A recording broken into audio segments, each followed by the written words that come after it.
We have quorum, so I am looking for a motion for the adoption of the February 20th, 2020 Borough Board meeting agenda. Second? All in favor? The ayes have it, okay? Do I hear a motion for the adoption of the January 16th, 2020 Borough Board meeting minutes? Second. There we go. All in favor? Yes. Okay,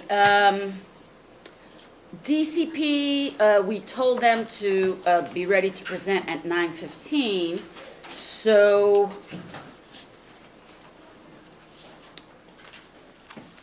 Vanessa, are you ready to present, or should I go to? Sure.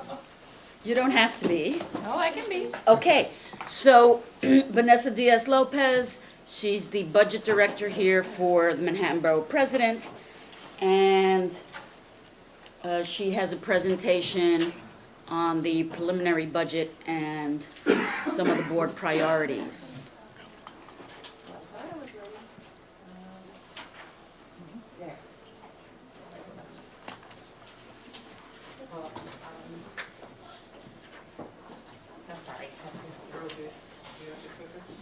Clicker, sorry. Yes. Okay, good morning. There's a slide before this one, and I'm having some trouble, so we'll work with it. There is, this conversation that we're gonna be having is all available through different publications and different websites. It's not information that is not like a full analysis of sorts. It's just tidbits here and there. So, I need to move back. So the preliminary budget was announced back in January 16th, I believe. This year, the budget for the city of New York is for the upcoming fiscal year, 2021, the budget will be $95.3 billion, a whooping $3 billion more than the last year. So I don't know if anybody has been keeping track, but every time that we adopt the budget, we have a few $billion more added to it, and this time it's 3 point. It doesn't look like 3.1 because in the November plan, it was evened out to 94. So if you look at the documents from OMB, they'll say that it's just like 1.1 billion more as opposed to the 3.1. But from the adopted budget in June of 2020, that's why it reflects 3.0 billion increase. I don't know what's happening here, but mainly OMB states that those increases are related to union labor settlements and so on, and benefits. We continue to have the issues with special education and the mandated charter costs for charter schools. So $256 million is just adds up from those mandates of special education and charter costs. We also have a debt service of $270 million, and then criminal justice mandates. This comes from all the work that advocates have been doing, closing Rikers, closing different jails and so on. And then 1,000, that should not be a dollar sign, my apologies. And headcount of 1,000 additional employees via multiple agencies. Okay. Okay. We're having trouble today. So, I don't know if you, last year, part of what the mayor had proposed to address the issue of whatever was happening at the federal government, and then the implications for the state and the city, was to establish a peg to try to do savings, and in that way address whatever, continue to maintain the level of services that we have been providing, and potentially be able to meet some of the demands of 3K for all, and some of these initiatives that the mayor and the city council have been rolling out. So basically what is happening right now is we should be maintaining the level of services that we have, and they have been able, OMB and the city agencies have been able to do savings of $474 million. And so How is that being done? Basically, if there's vacancies, they're not hiring people, or they're delaying the hiring of people. I want to be more accurate. A lot of agencies that use consultants are doing in-house training. It'd be interesting to talk about those agencies, about the impact of that, right? Because when you have in-house training, you may or may not have the most up-to-date expertise. We don't know, right? You can make a lot of analysis of that. The insourcing, so I read a lot about MTA, for example, not MTA, and sanitation, a number of different groups using janitorial staff, insourcing as opposed to bringing from outside to do that work. So a lot of licensed agencies did not have digital systems to do their work, so they're digitizing systems because whatever licenses and digital systems they had before were obsolete, and so it was costing them more money. So they're getting rid of those, or they're digitizing. I'm always fascinated with this because you read something in black and white. It'd be good to speak to the people at the city agencies to find out what the impact of that is. And so obviously OMB will continue to monitor and look at whether more cuts are needed. I jumped a slide. I'm going to try to go back because I don't know what's up. So I think there. I think everybody knows that the state announces a $6 billion budget shortfall, mainly related to Medicaid. And so $4 billion of those, and so a lot of it will impact, we don't know exactly what the cuts are going to be, but a lot of it seems to going to be impacting health and hospitals. So we know health and hospitals is the one place where people can go to when they're not insured. And so with all the things that are happening at the federal government, some of those are being challenged in terms of being able to provide those services. Or also what else can be paid for with those monies. And then also the MTA is requesting that we pay an additional $3 billion towards our capital plan. And to add $100 million to Access to Ride, and I think most of you know what Access to Ride is, but it's a service that it's provided for individuals who are different able. And so they're asking that the city puts in an additional $100 million towards that service. We already know that there are many complaints about that service. There's been plenty of hearings around this issue about why are we still contracting with these groups and so on. So it's questionable on the minds of advocates and some of the elected officials. Why should we be adding more money? Let's just fix this as opposed to continue to throw money at something that is, as per the consumers, not functioning as it should. So let's see. So I took a little bit of a look at this savings plan that was put out and kind of like how it was laid out and how they made up this money. And I thought that some of you might be interested in knowing that the Department of City Planning is, one of the ways they're saving money is reducing the funding towards environmental impact studies. And so I took that one out, and it's only $262,000, right? But I don't know what the actual impact to that is going to be. I took it out because when I was reading your district needs statements, a number of you in the upper Manhattan boards spoke about wanting to have additional money specifically towards that. So we haven't had a conversation internally about how we would respond to this, but wanted to mention it to you. The Department of Design and Construction is also reducing their costs by not filling their vacancies. And as a person who has to follow up with DDC for capital projects, I'm very, very, very concerned. I don't know what these positions are, but $752,000. Again, I don't want to qualify it too much because I don't even know what the positions are, but it might have an impact. Now, the Department of Education, I am like, whoa.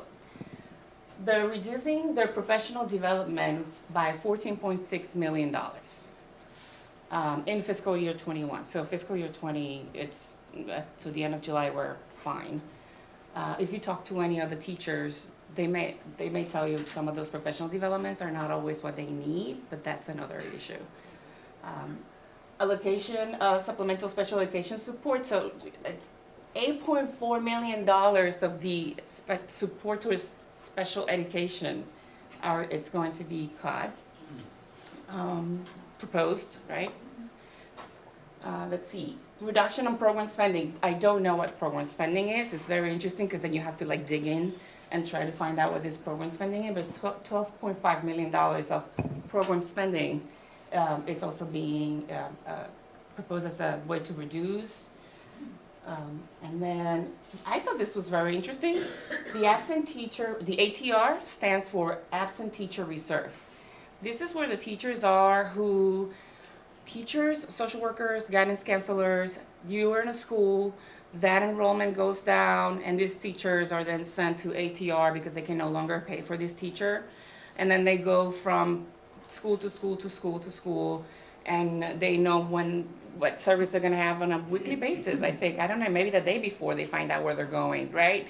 And so the proposal is that they're gonna offer severance packages to these people in the ATR. And so that will generate in FY20 savings of $10.9 million. And from fiscal years 21 to 23, $30 million every fiscal year. So that's how much we're spending on people who are in ATR, you know? And there are many, many different reasons why people are in ATR, so it's not just black and white. Departments of Parks and Recreation, which a lot of you, actually all community boards, the most requests for capital funding to the city was parks. So, that's capital, right? But I also thought it was very interesting because a lot of the community boards for years have been talking about needing additional staff for enforcement, for seasonal work, for horticulture, all of those different things. So $3.3 million, it's what's kind of like the savings by not hiring the seasonal staff yet. And then the Department of Corrections is talking about their savings by closing the jails that are going to be closing in Brooklyn and the Bronx. And so in fiscal year 20, that's going to be $22 million.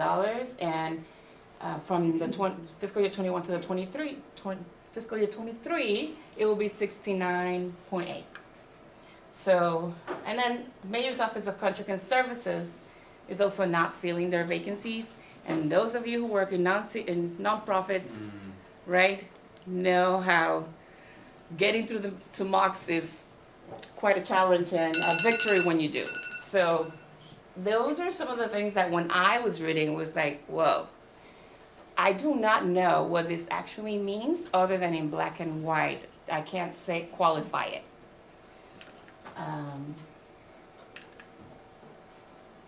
So, you know,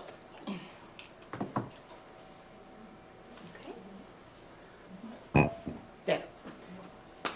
We're having challenges today. I'm trying to find a slide from the Independent Budget Office of the City of New York. So every year, you know, we have OMB and then we have IBO, and they go back and forth about like what the real numbers are, and then you believe whatever you think you determine. So these are the key findings for their analysis of the preliminary budget for fiscal year 21. So the IBO determined that that there'll be a surplus of $240 million in 2021 and a shortfall of $1.7 billion in 2022. So like the reason is, and in 2020, which is the one that we're at right now, they're determining that the calculations for OMB is wrong by $65 million.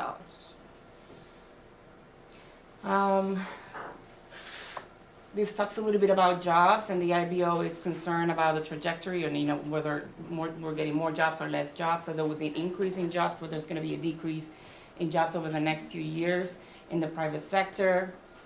Their forecast from IBO on tax revenue growth is 5.0% this year, but it will be slowing down by 2%. And 3.4% over the next 2 years. So even though we have been getting more revenue, we're going to have and so the impact of that obviously is we keep spending all this money. How are we really going to pay for it? The administration will tell you that they are saving $1.6 billion per fiscal year towards their reserves. That will be their answer on that, and hence the savings plan, right? Now, the IBO forecast that the tax revenue exceeds the administration's 210 million this year by 210 year this million. Sorry, the tax revenue exceeds de Blasio's administration by 210 million this year, and it should rise to 644 in the next fiscal years. Come on. Now, it will rise to 206 million in 2022. I think the most important piece here that you want to know about is that, because all of you talk about housing and the homeless situation in our city, so housing and homelessness coupled, IBO determines that there is a need for an additional $216 million, more than the administration has said it's going to need to house the homeless population.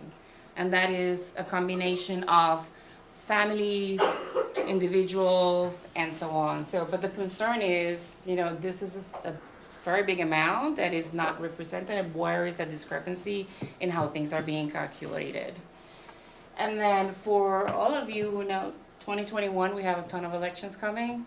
So allegedly, we need an additional $50 million in the Campaign Finance Board. So what has been projected, IBO determines that there's an additional $50 million needed in order to do this matching for the Campaign Finance Board.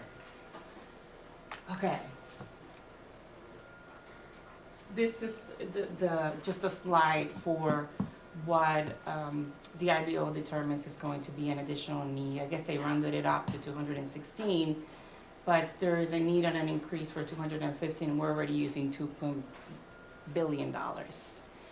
So at the same time, we're getting decreases on state and federal funds. So there's obviously going to be an impact on that. And so, I'm sorry.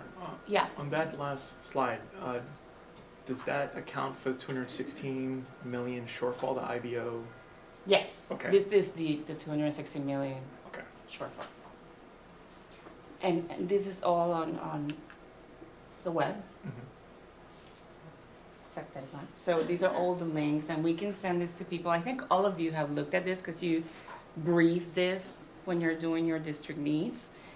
But the other thing that we have been doing is that we have been looking at your district needs statements, because you spend so much time working on them, and we want to make sure that we are reviewing them for a number of reasons. One is to be able to add either segments of it to our budget response, and the other reason is to try to identify projects that we might be able to fund ourselves or partially fund ourselves, because the bulk of what you put in your district needs are money, like really big projects, like repair this bridge. And so I think everyone knows that our budget is $24 million, and to repair a bridge, you'll probably need like 100 million, that sort of stuff. And what I notice across the board is that the bulk of the asks are for the Parks Department. I'm not talking about whether it is your priority, your number one priority. It's just the bulk of the ask about Parks Department. And so it looks like it's in the Parks Department, but you have to dress it up with resiliency work. It is dressed up with just Parks has to do this because it's this sidewalk and they never fix it, so it's not really in the park and so on. But overall, a lot of the asks are for parks. It was very interesting. One of the boards, the bulk of their ask was for New York public libraries, which I thought was quite interesting. I guess they have the most public libraries in their geographic area, but it was the order of amount of requests were parks across the board, transportation, like 14 or a ton of different asks for transportation. And the transportation ones were about ADA access, ramps and curb cuts, measures for safety, potentially just repairing sidewalks that haven't been repaired, that is just kind of like discrepancies of who has to do this work and so on. changing surfaces that are being problematic for people with ADA needs. But overall, and the other one related to transportation was not really to DOT, it was to the Transit Authority around, and it was mainly, I saw it mainly uptown in uptown Manhattan, repair elevators in subway stations, repair just a number of the infrastructure there. Obviously, OMB has said to most of you, call, the Transit Authority, because to call Transit Authority, but it's just very interesting that we're continuing to put money in our budget towards MTA, and that is evidently needed by also the reflected in your district needs, because obviously community boards are the ones who are seeing things at the ground level. And then the third one was housing. Quite frankly, I thought housing was going to be the more asks, but it makes sense in that, well, how much can you can't put 20 asks for housing. You're just asking build more affordable housing, right? So this is one ask, build more. And so a number, I would say uptown, most of the boards had at higher priorities, like between 1 and 5, let's say, housing. Whether it was affordable housing, supportive housing, specialized housing for people, I don't know, with disabilities, mental health issues. And so that was also matched in the expense ask with looking for supportive services and so on. There were a number of asks respective to business development. And I think I'm going to go back and look at those and potentially contact the boards to understand a little bit more.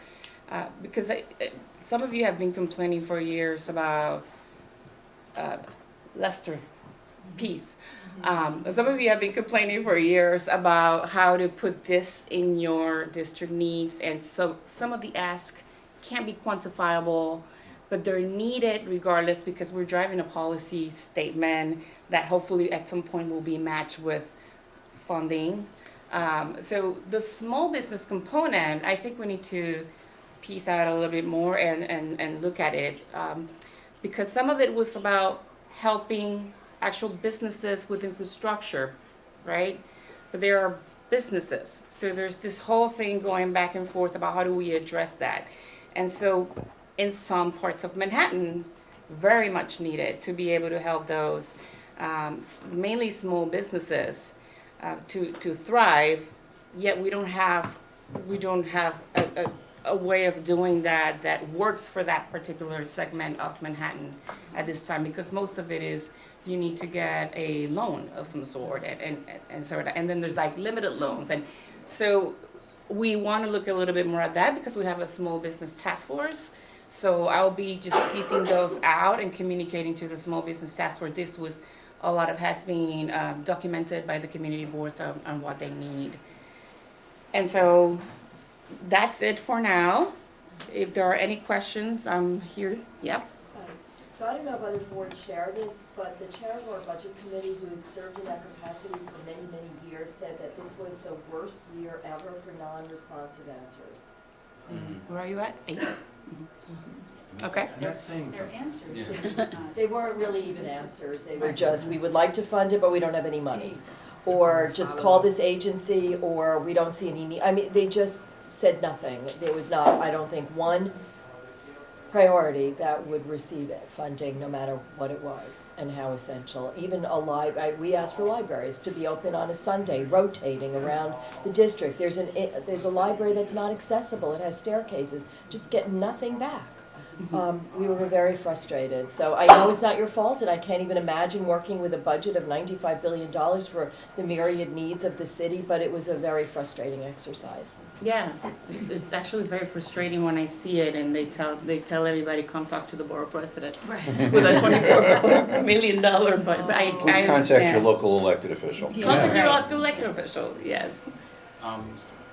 One thing that's been a persistent issue for our board, and I would imagine others uptown, is we still have a number of buildings that are city-owned in the tenant interim lease program that are being moved into a new program, the Affordable Neighborhood Cooperative Program, which costs way more money and has worse results. And so for the past several years now, we've testified in the Housing Committee hearing on their budget that they should not be funding ANCP until they get a handle on both costs and outcomes. And so if the Borough President's Office would also take a look at that segment of HPD's budget, I think that would be helpful, because it's really getting to, I think, a crisis point for a lot of these buildings. Will do. I think Adele's not here, she just stepped out, but I know that we are following that. Not in the budget necessarily part, but the legislation part It's a policy and the issue, issues, yeah. but it's also a huge budget issue. I mean, they Yeah. spend an order of magnitude or more on ANCP than they do TIL, and they get worse results. Yeah. Vanessa, could you tell me where homelessness fell within, most of the boards in terms of priorities? I would say most of the boards had it between 1 and 5. Yeah. But 6 and up. Boards 6 and up, more than anywhere else. Spoke a little bit more about it. They didn't speak about homelessness itself. It was more like, let's make sure that NYCHA remains. Let's make sure that there's affordable housing. Let's make sure that some boards did say create SROs, create half shelters, look at the quality of the shelters, that sort of stuff. So it's hard to, but overall, everyone had, some reference to housing in there, whether it was on the expense side or in the capital side, there was some there. Any other questions? I mean, we can do something more comprehensive and then circulate this to you. All of you get the register, right? Can you send that presentation to us? Yes, Yes, I that We'll would be can. send very it with the helpful. minutes. That would be great, thanks. Yeah. Because one thing, I'm sorry, you're outlining here a number of specific reductions with respect to the Department of Education. And the Department of Education now actually does come to the Office of Management and Budget consultations in September, October, but they never come with answers and promise, and they explain every year that, oh, it's the beginning of the school year. And yet here we're looking at some very significant cuts in very real needs for real people. The special education one obviously cries out, because Yes. it's, among other things, it's court order mandated for an awful lot of folks. Right. Anyway, So we can look at some of these and try to get answers now for October. great. Even if they answered the question we asked last year, which they ought to have the data for by now. Got it. Which apparently this is the answer, right?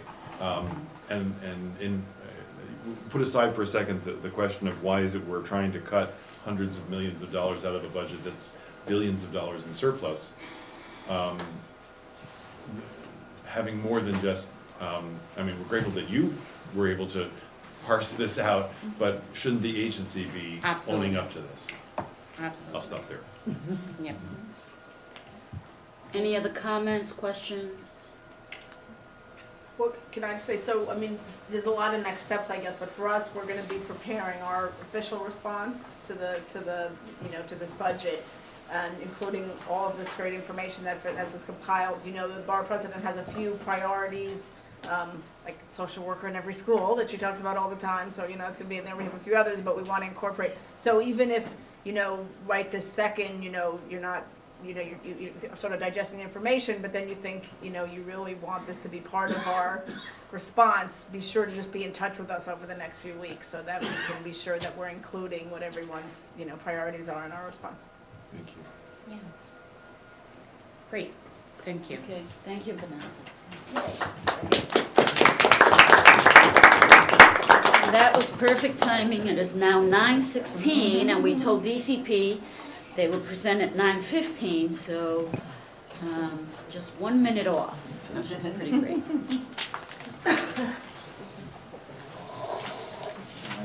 Is this okay? Can people see, or should I move it? Oh, don't mess with it, it was cranky before, so. Yeah, okay. So, good morning, my name's Matthew Petras, I'm in the Manhattan office at the Department of City Planning. And I'm Steve Johnson, team leader, Manhattan office. So we are proposing an application for a zoning map and zoning text amendment, and what these two actions would do, it would require all new hotels or conversions from some other use to a hotel to undergo a special permit if this were to be approved in the area south of Union Square. So this is the project area, it's outlined in the dark black line, just south of Union Square Park, so it's roughly bound by 5th Avenue to the west, A Street to the south, 3rd Avenue to the east, and then 14th Street to the north. So this map is our land use map. It shows that there's a mix of uses within this area.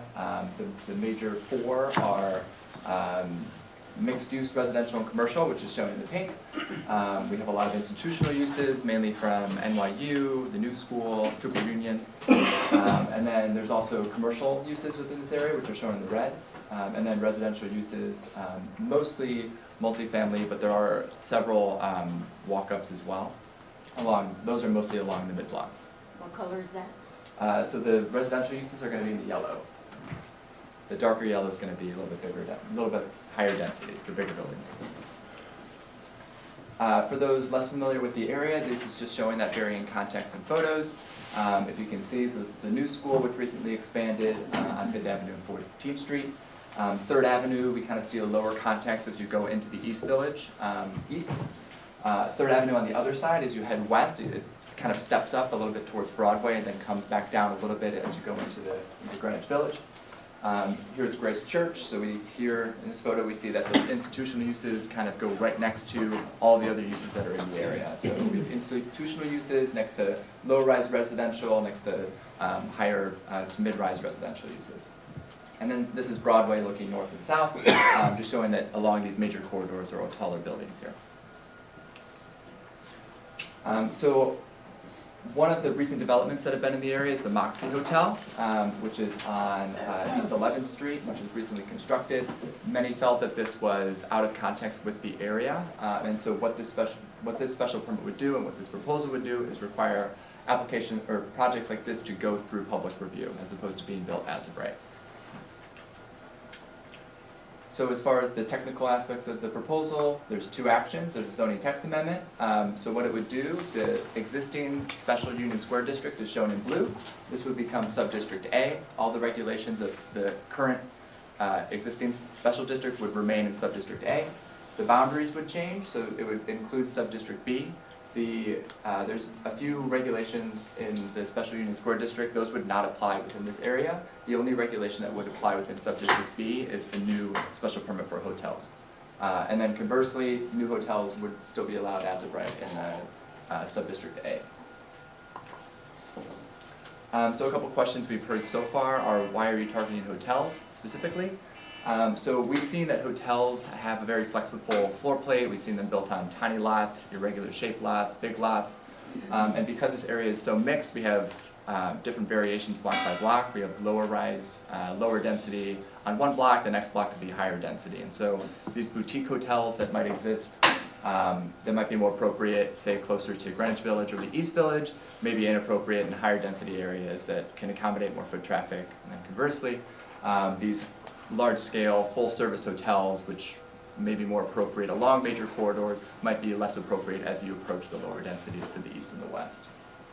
The second question we've heard is that the EAS, the Environmental Assessment Statement, for this project shows commercial development on 2 sites in the area. Will this proposal lead to an increase in commercial development? We don't think so. There are no proposed changes to the zoning districts here. This is a relatively small area. The area is relatively improved. There's only one vacant lot. It's an interior lot. There's not a lot of projected development sites. They're sites where things would develop. And these commercial developments may happen. There's existing buildings on these and they are assembled, so they are a little less likely to develop than others, but we still wanted to be conservative in our analysis and say that in the future it may develop. So that's why we looked at those 2 sites. The third question, we've had a lot of feedback on what is considered a historic resource.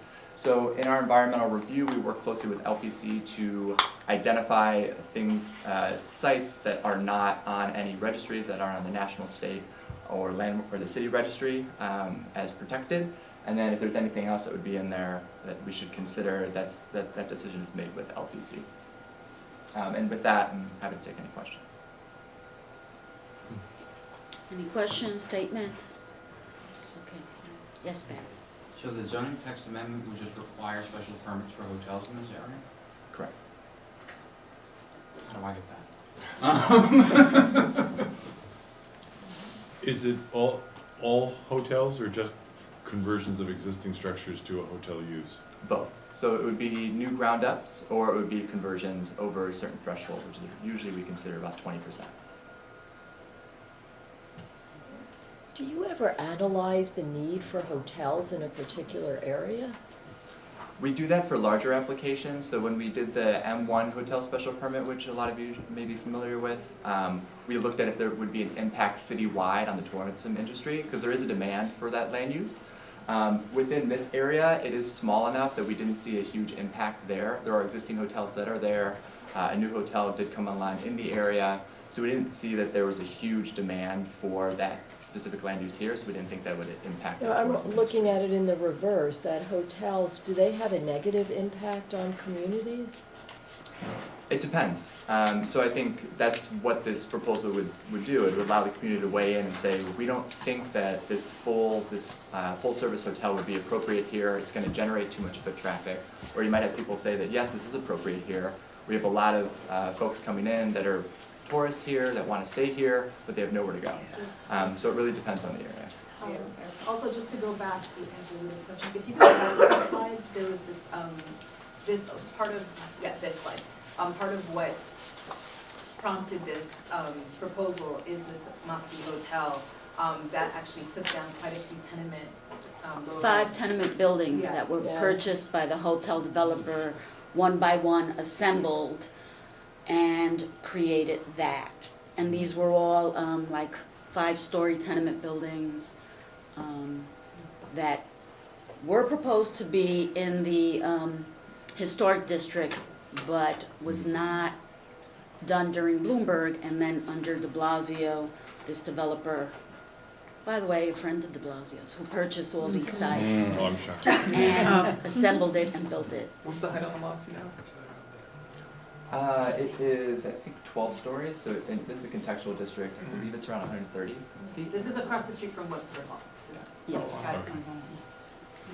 Why only that one footprint? What, if this is a good idea, and it does sound like a good idea, why only in the Union Square South Sub-District B?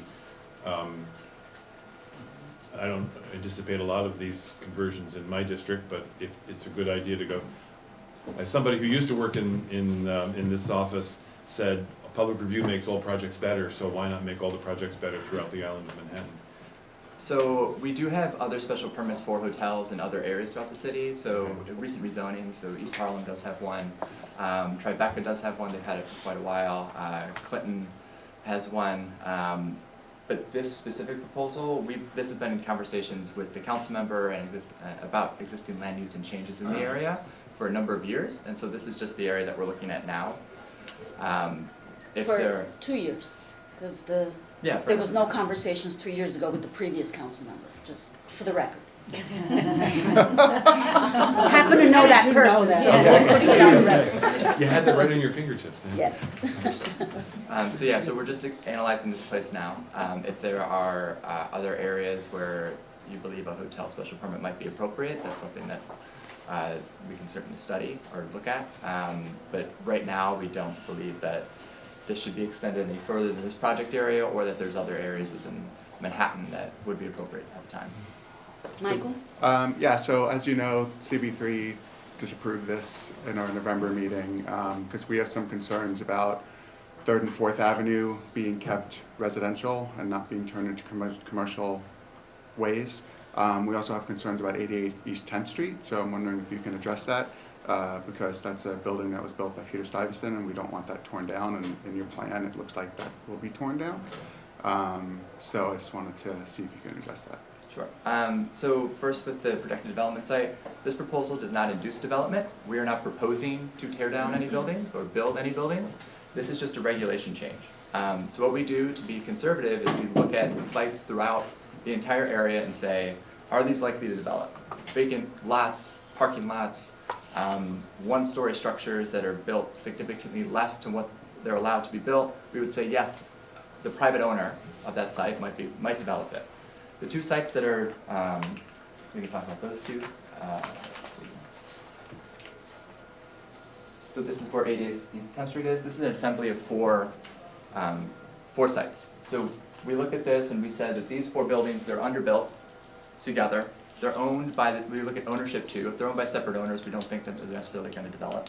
These are owned by one owner, except I believe this building is owned by a separate owner. So it looks like this lot might be assembling. It might be, a developer might be waiting to buy something and then put something else there. Or they might just be buying more property. We haven't spoken with the developer on this site. As far as the historic designation, this is done with in consultation with LPC. LPC has designated, they looked at a lot of buildings where Willem de Kooning, he also worked here. This was, I think, one of the reasons why a lot of folks want to designate this building. They looked at everywhere that he worked. He worked in quite a few buildings in New York, and they did designate a building based off of where he produced a lot of his works at 832 Broadway. And because of that, and because of, I guess, what LPC calls a modest structure here, doesn't come up to the level of designation. So it's not going to be protected by that. For third and Fourth Avenue corridors, so the C628 here, this was actually recently downzoned in 2010. So this had higher density. It did come down. It came down to a contextual district. It isn't fully residential. The land uses there are mixed. They're large lots. You can kind of see by the lots here. There's a lot of commercial uses on 3rd Avenue. There's a lot of commercial uses on 4th Avenue. There's also public institutions, and they're mixed with residential uses. So the department still feels that this is appropriate. This is appropriate designation here to facilitate a mixed-use district. Carter. Community Board 2 is also opposed to this. I mean, we had significant testimony against this. I mean, this presentation doesn't remotely capture the opposition to this, and we heard last month a presentation here in this room as well that was against this. And I was wondering if you can address some of the issues that were raised by our Community Board, by Community Board 3, by Village Preservation, as far as the lack of other changes that we believe should be implemented prior to having this change go forward. So. And if I miss any, please jump in. But so I think one of the major concerns we heard was there needs to be more landmark protections here. So individual and historic districts. Again, I know I'm starting to sound like a broken record, but that is with LPC. So LPC, I will say that they did look at a block by block, building by building. They did analysis and a survey of this area to see if it would rise to the significance of a historic district. They found that it didn't. It was too varied. The buildings were from different ages and different styles, so it wasn't this cohesive type of district that you would typically see. So they've deemed that this is not a candidate for a historic district. There were a number of landmarks that were recently designated in this area, and there are a lot of landmarks compared to elsewhere in the city in this area. So again, they've looked at different buildings, they've responded. I know that's not the response that many in the community and many at preservation groups want to hear, but they are looking at these buildings, and they're just not coming to the same conclusions. I think the second big point that we heard was that this should really just be reduced in density, so that the C61 district, the C17, C628, these are inappropriate districts for this area. We don't believe that is the case. This area is transit rich. It can accommodate a little bit more density. These are not the highest density districts in the city. And there's access to jobs here. There needs to be more housing throughout the city, and we believe that a decrease in density in one of the more affluent parts of the city that has access to jobs, that has access to transit, is not appropriate and wouldn't match with city goals. Those are the two big ones I had, I think, from the takeaways. How does the special permits for a hotel, though, tie into those issues? I mean, they're not really connected to some extent. So we're not And- trying to solve every issue in this proposal. We're just looking at a hotel use. We're saying that if a hotel goes in, will it be compatible with its adjacent uses? That's all this proposal is doing. It's not trying to fix the affordability crisis. There's not a ton of sites here, there's not a ton of competition that we would see between hotels and residential uses, so we don't necessarily think that limiting hotels would then incentivize other types of uses, but that would be the case here, and it would just require closer scrutiny to that specific use. I mean, I guess the concern is that the buildings that are being taken down that are residential and replacing them with hotels. Well, they wouldn't, that's- they wouldn't be able to do And that I as mean, of in right. the, well, They wouldn't be able to do that as of right with this proposal. Barry? Forgive my ignorance and if I'm repeating myself. This proposal is not part of a broader rezoning, it is solely a text amendment requiring special permits for hotels in this area? Correct. I was getting confused. Any other questions, comments? Yeah, also, I'm sorry, it's also a map change because they're expanding the Union Square sub-district further south. Which applies other rules besides the special Well, permit? the rules of the existing district remain, but they are expanding the district to a sub-district that goes further down toward, I'm sorry. So what are the rules of sub-district A that would? A are the ones that Transfer. currently exist.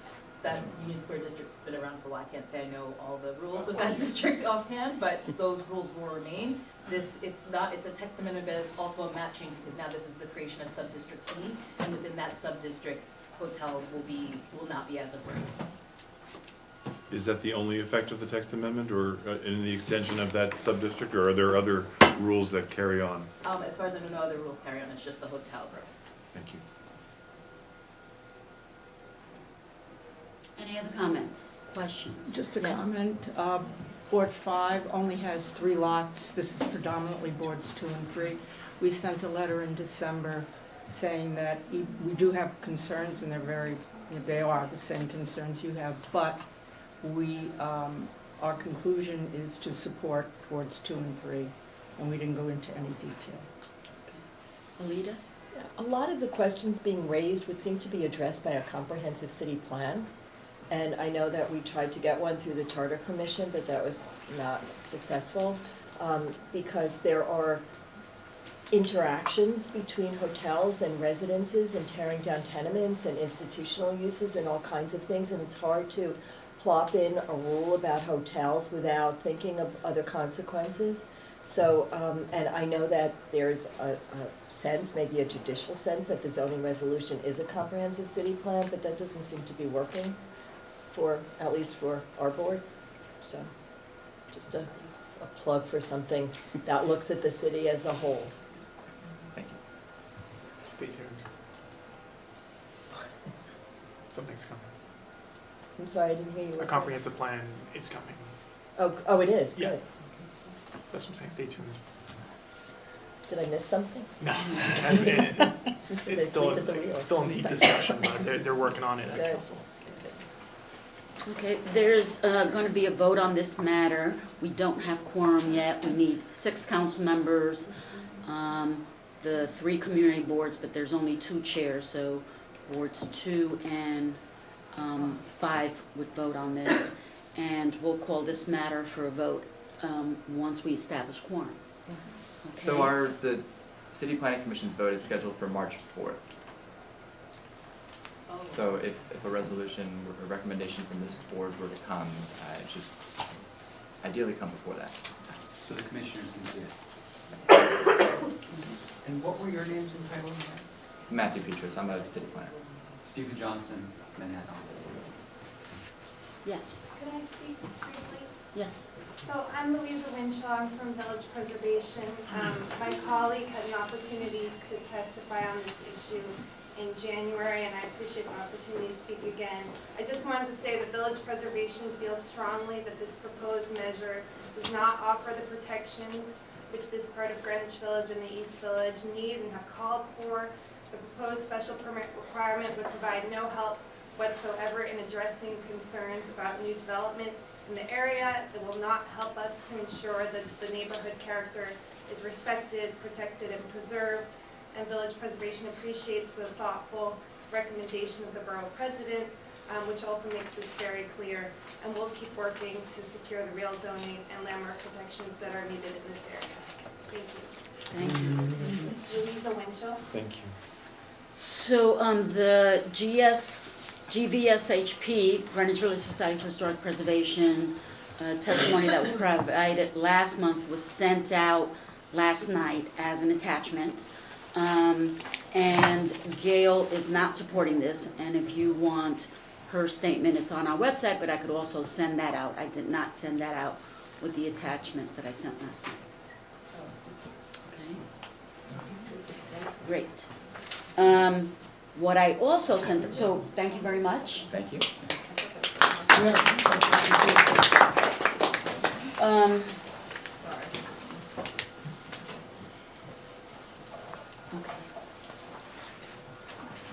So,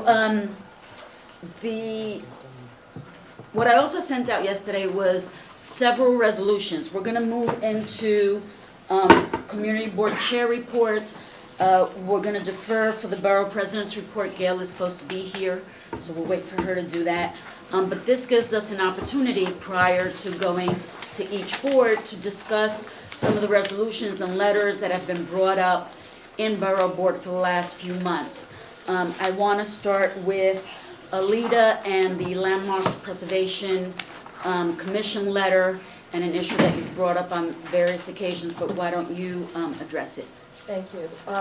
We've noticed, we have a lot of landmarks and historic districts in Community Board 8 area, and we've noticed that there is a great increase in decisions being made at the staff level at the Landmarks Preservation Commission, and there has been no opportunity for public input. So we have written a letter to the Landmarks Preservation Commission asking for more community input. We've seen just huge decisions being made that really have an impact on these buildings. And when I brought this up, it seemed a number of boards were interested in joining with us. We're also working, I guess CB5 was interested in setting up a meeting at Landmarks, and we're trying to do that all together because there's strength in numbers. And so that's basically it. We're asking, I gave a number of examples of instances in the district where staff approvals really had an impact.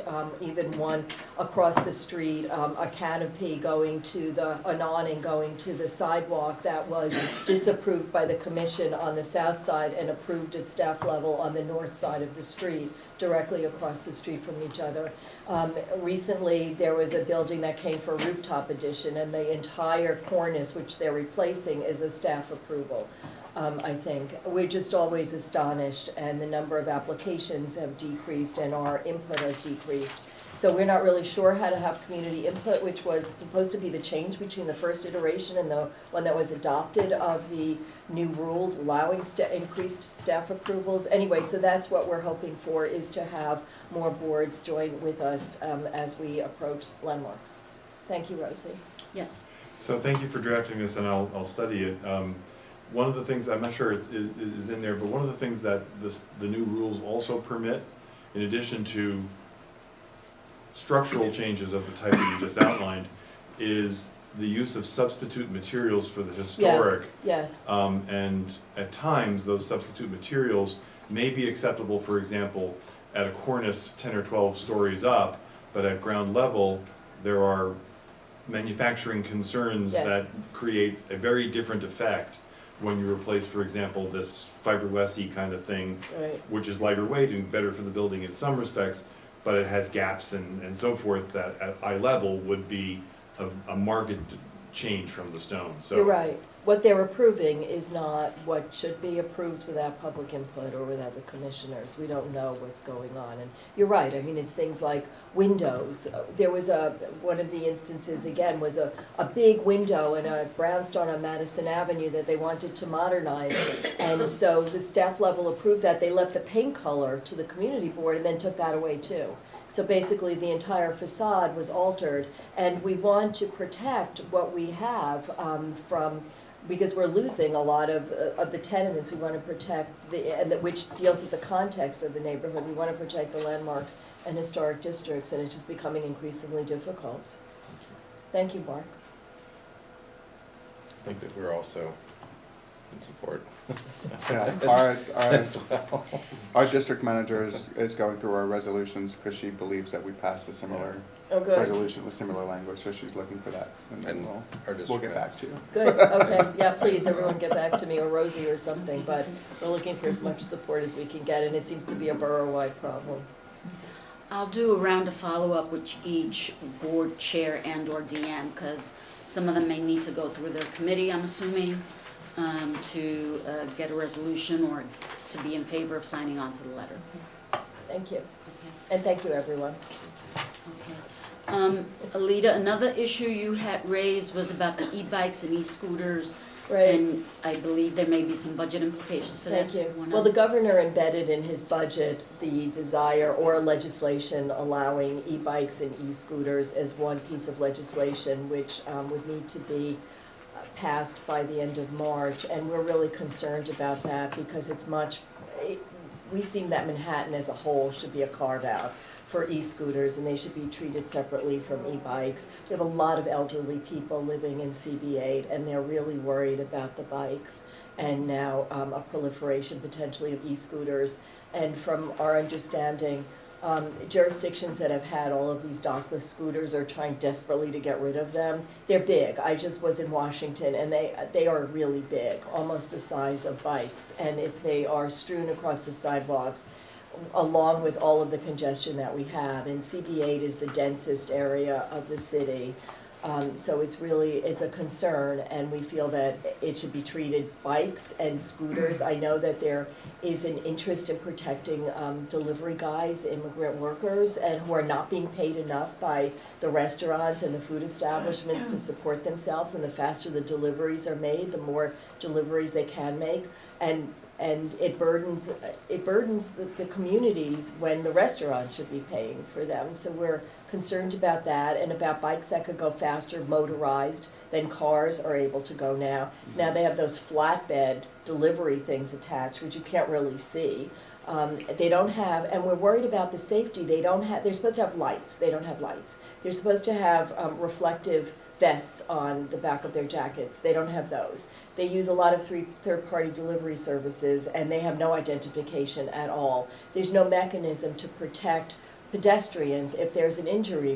Even the identification on city bikes, you need to know exactly where it is, and you need basically a camera, because they're so small and you can't see it right away. So there's no mechanism really to protect pedestrians, and while the governor has said he has met with stakeholders, there's no real pedestrian advocacy group to represent pedestrian interests, and we don't believe the governor has really taken into account the interests of pedestrians. And we're not opposed to bikes. We support bike lanes. There was a recent change at the foot of the Queensboro Bridge allowing a bike lane for continuous bike riding down 2nd Avenue and making it safer for everyone. And we are in support of a potentially turning part, of course we'd have to work with Queens, on part of the Queensboro Bridge into a separate pedestrian and bike lanes. So we're not opposed to bikes, we just want there to be protections for the safety of pedestrians, and we're concerned that there really aren't, and there's a rush to get this through, and since it's in the budget, there's no line item veto possibility, it will just be passed.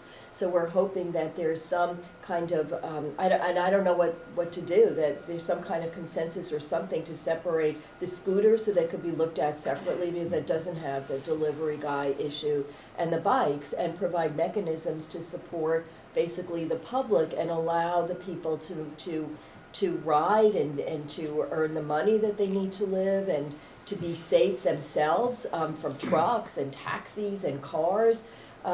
We've had lots of presentations on different configurations of bike lanes and turning lanes, and we're all in support of safety, but we don't think that there's been enough consideration really for the safety of pedestrians. And if you think about scooters on the sidewalks with kids and toddlers and carriages and walkers and wheelchairs and just people ambling around the streets, in a city that's becoming increasingly more congested, it's just something that we're really concerned about.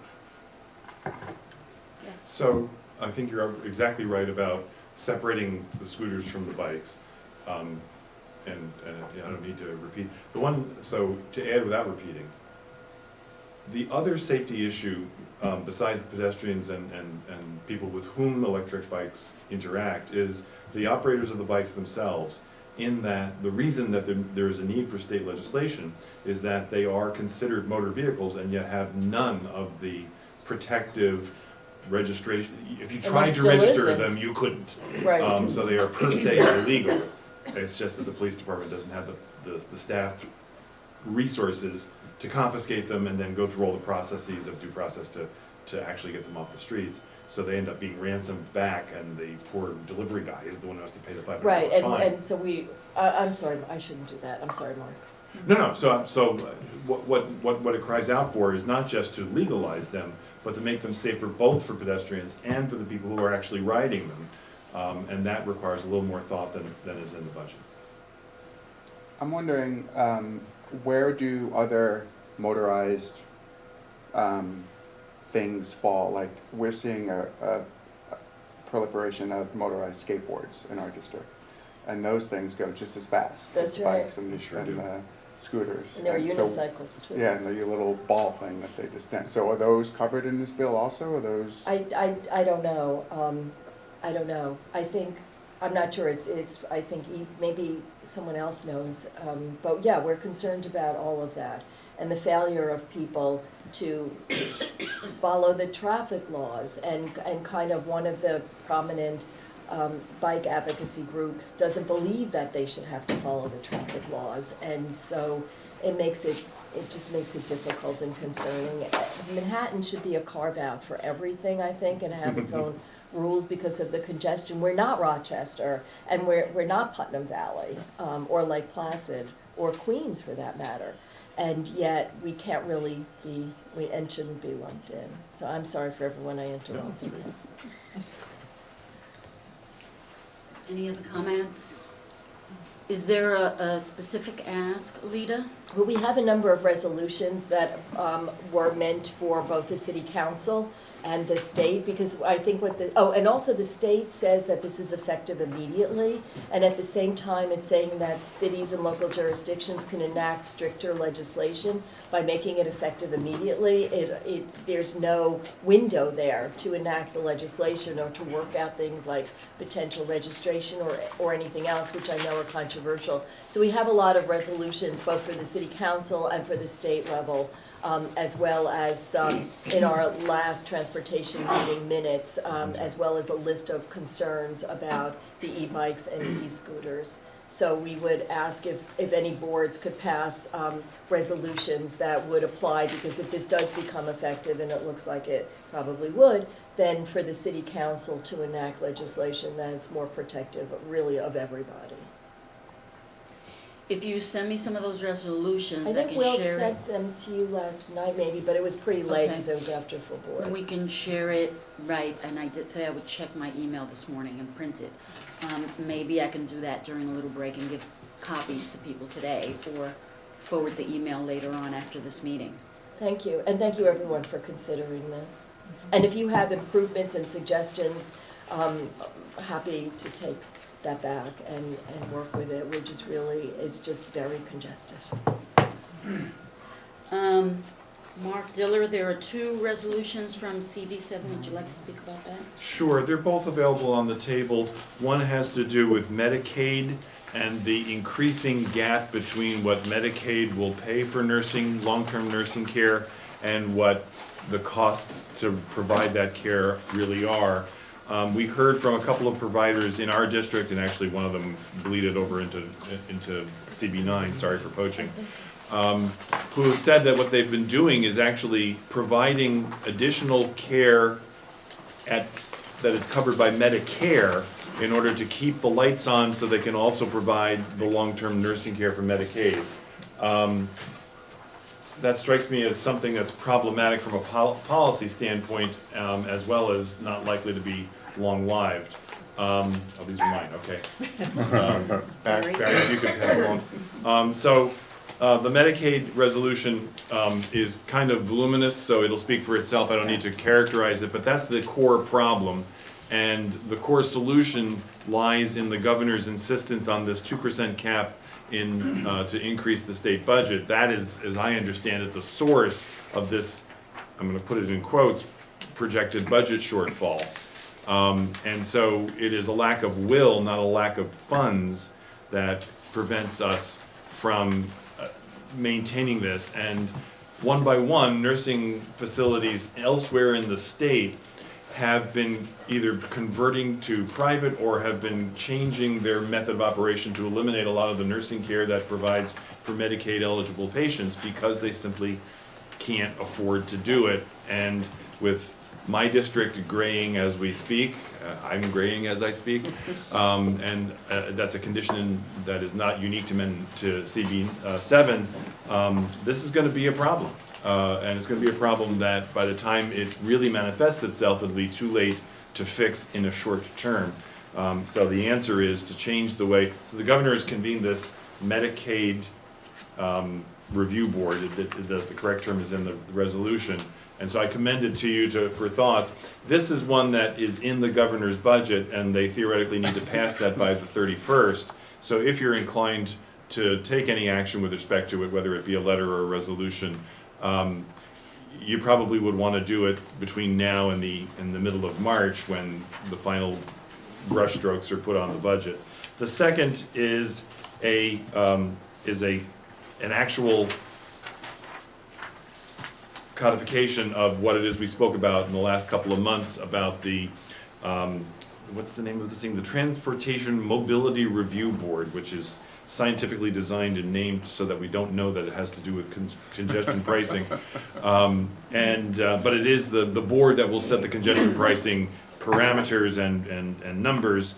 And there was a thought around this table that there ought to be first one and then two Manhattan representatives, and if that means that the board has to expand, so be it.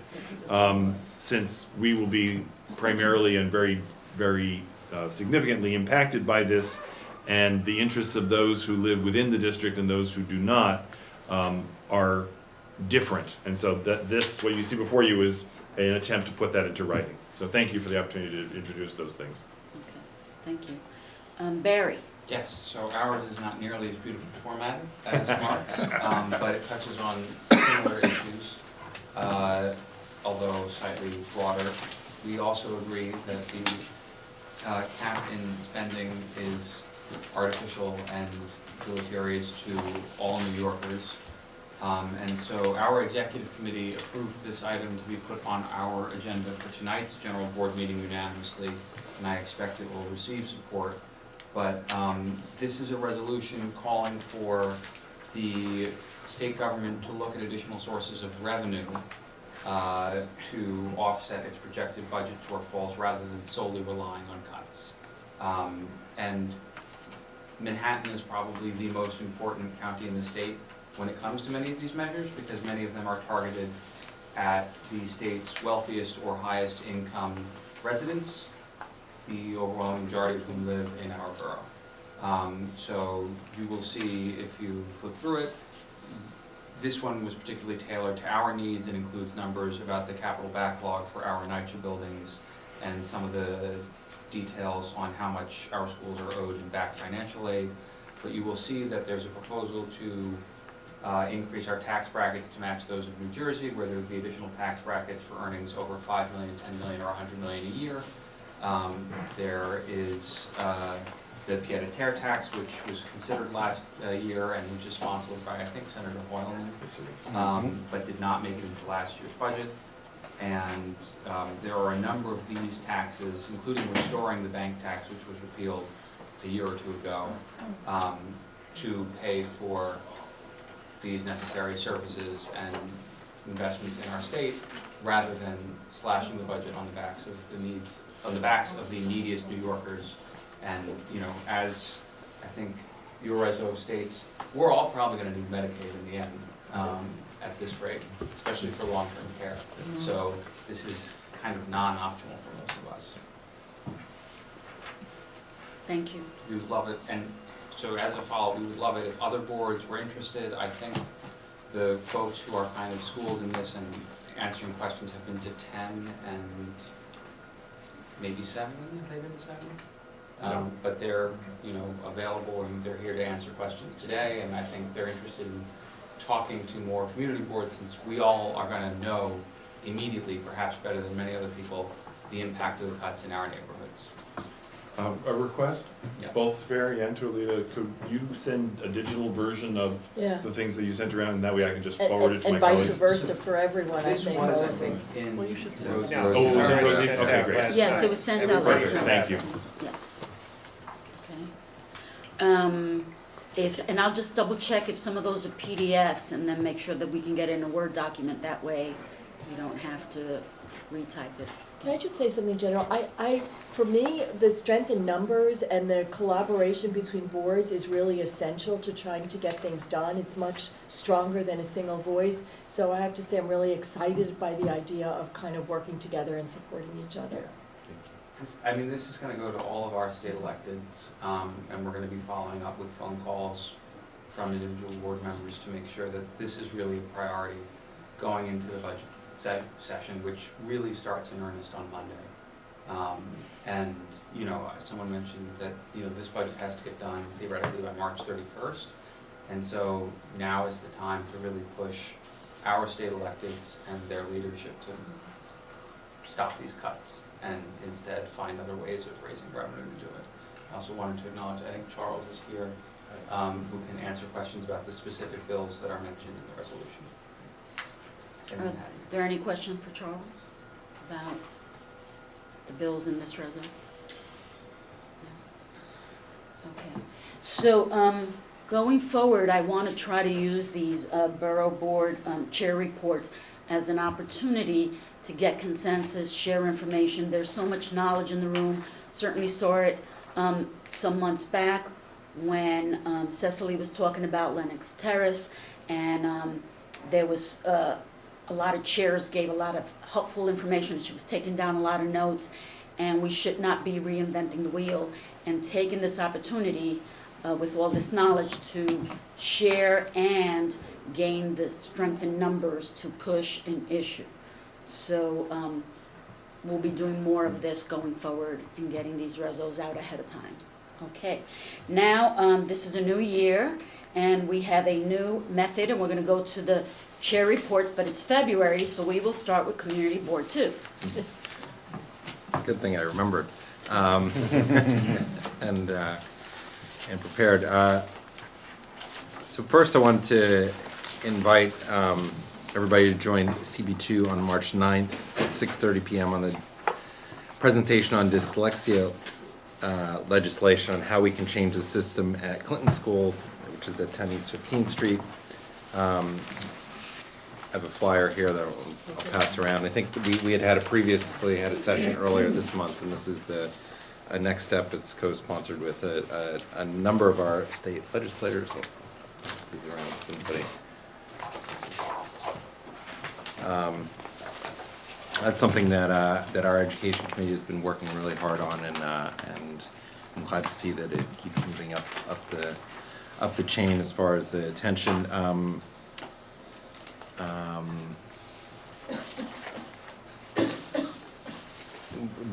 A change that's happened is in response to a bill that was passed by Brad Hoylman and Assemblymember Glick, is that the New York State Liquor Authority is now providing limited information on stipulations for liquor licenses on their website. It's part of their open data portal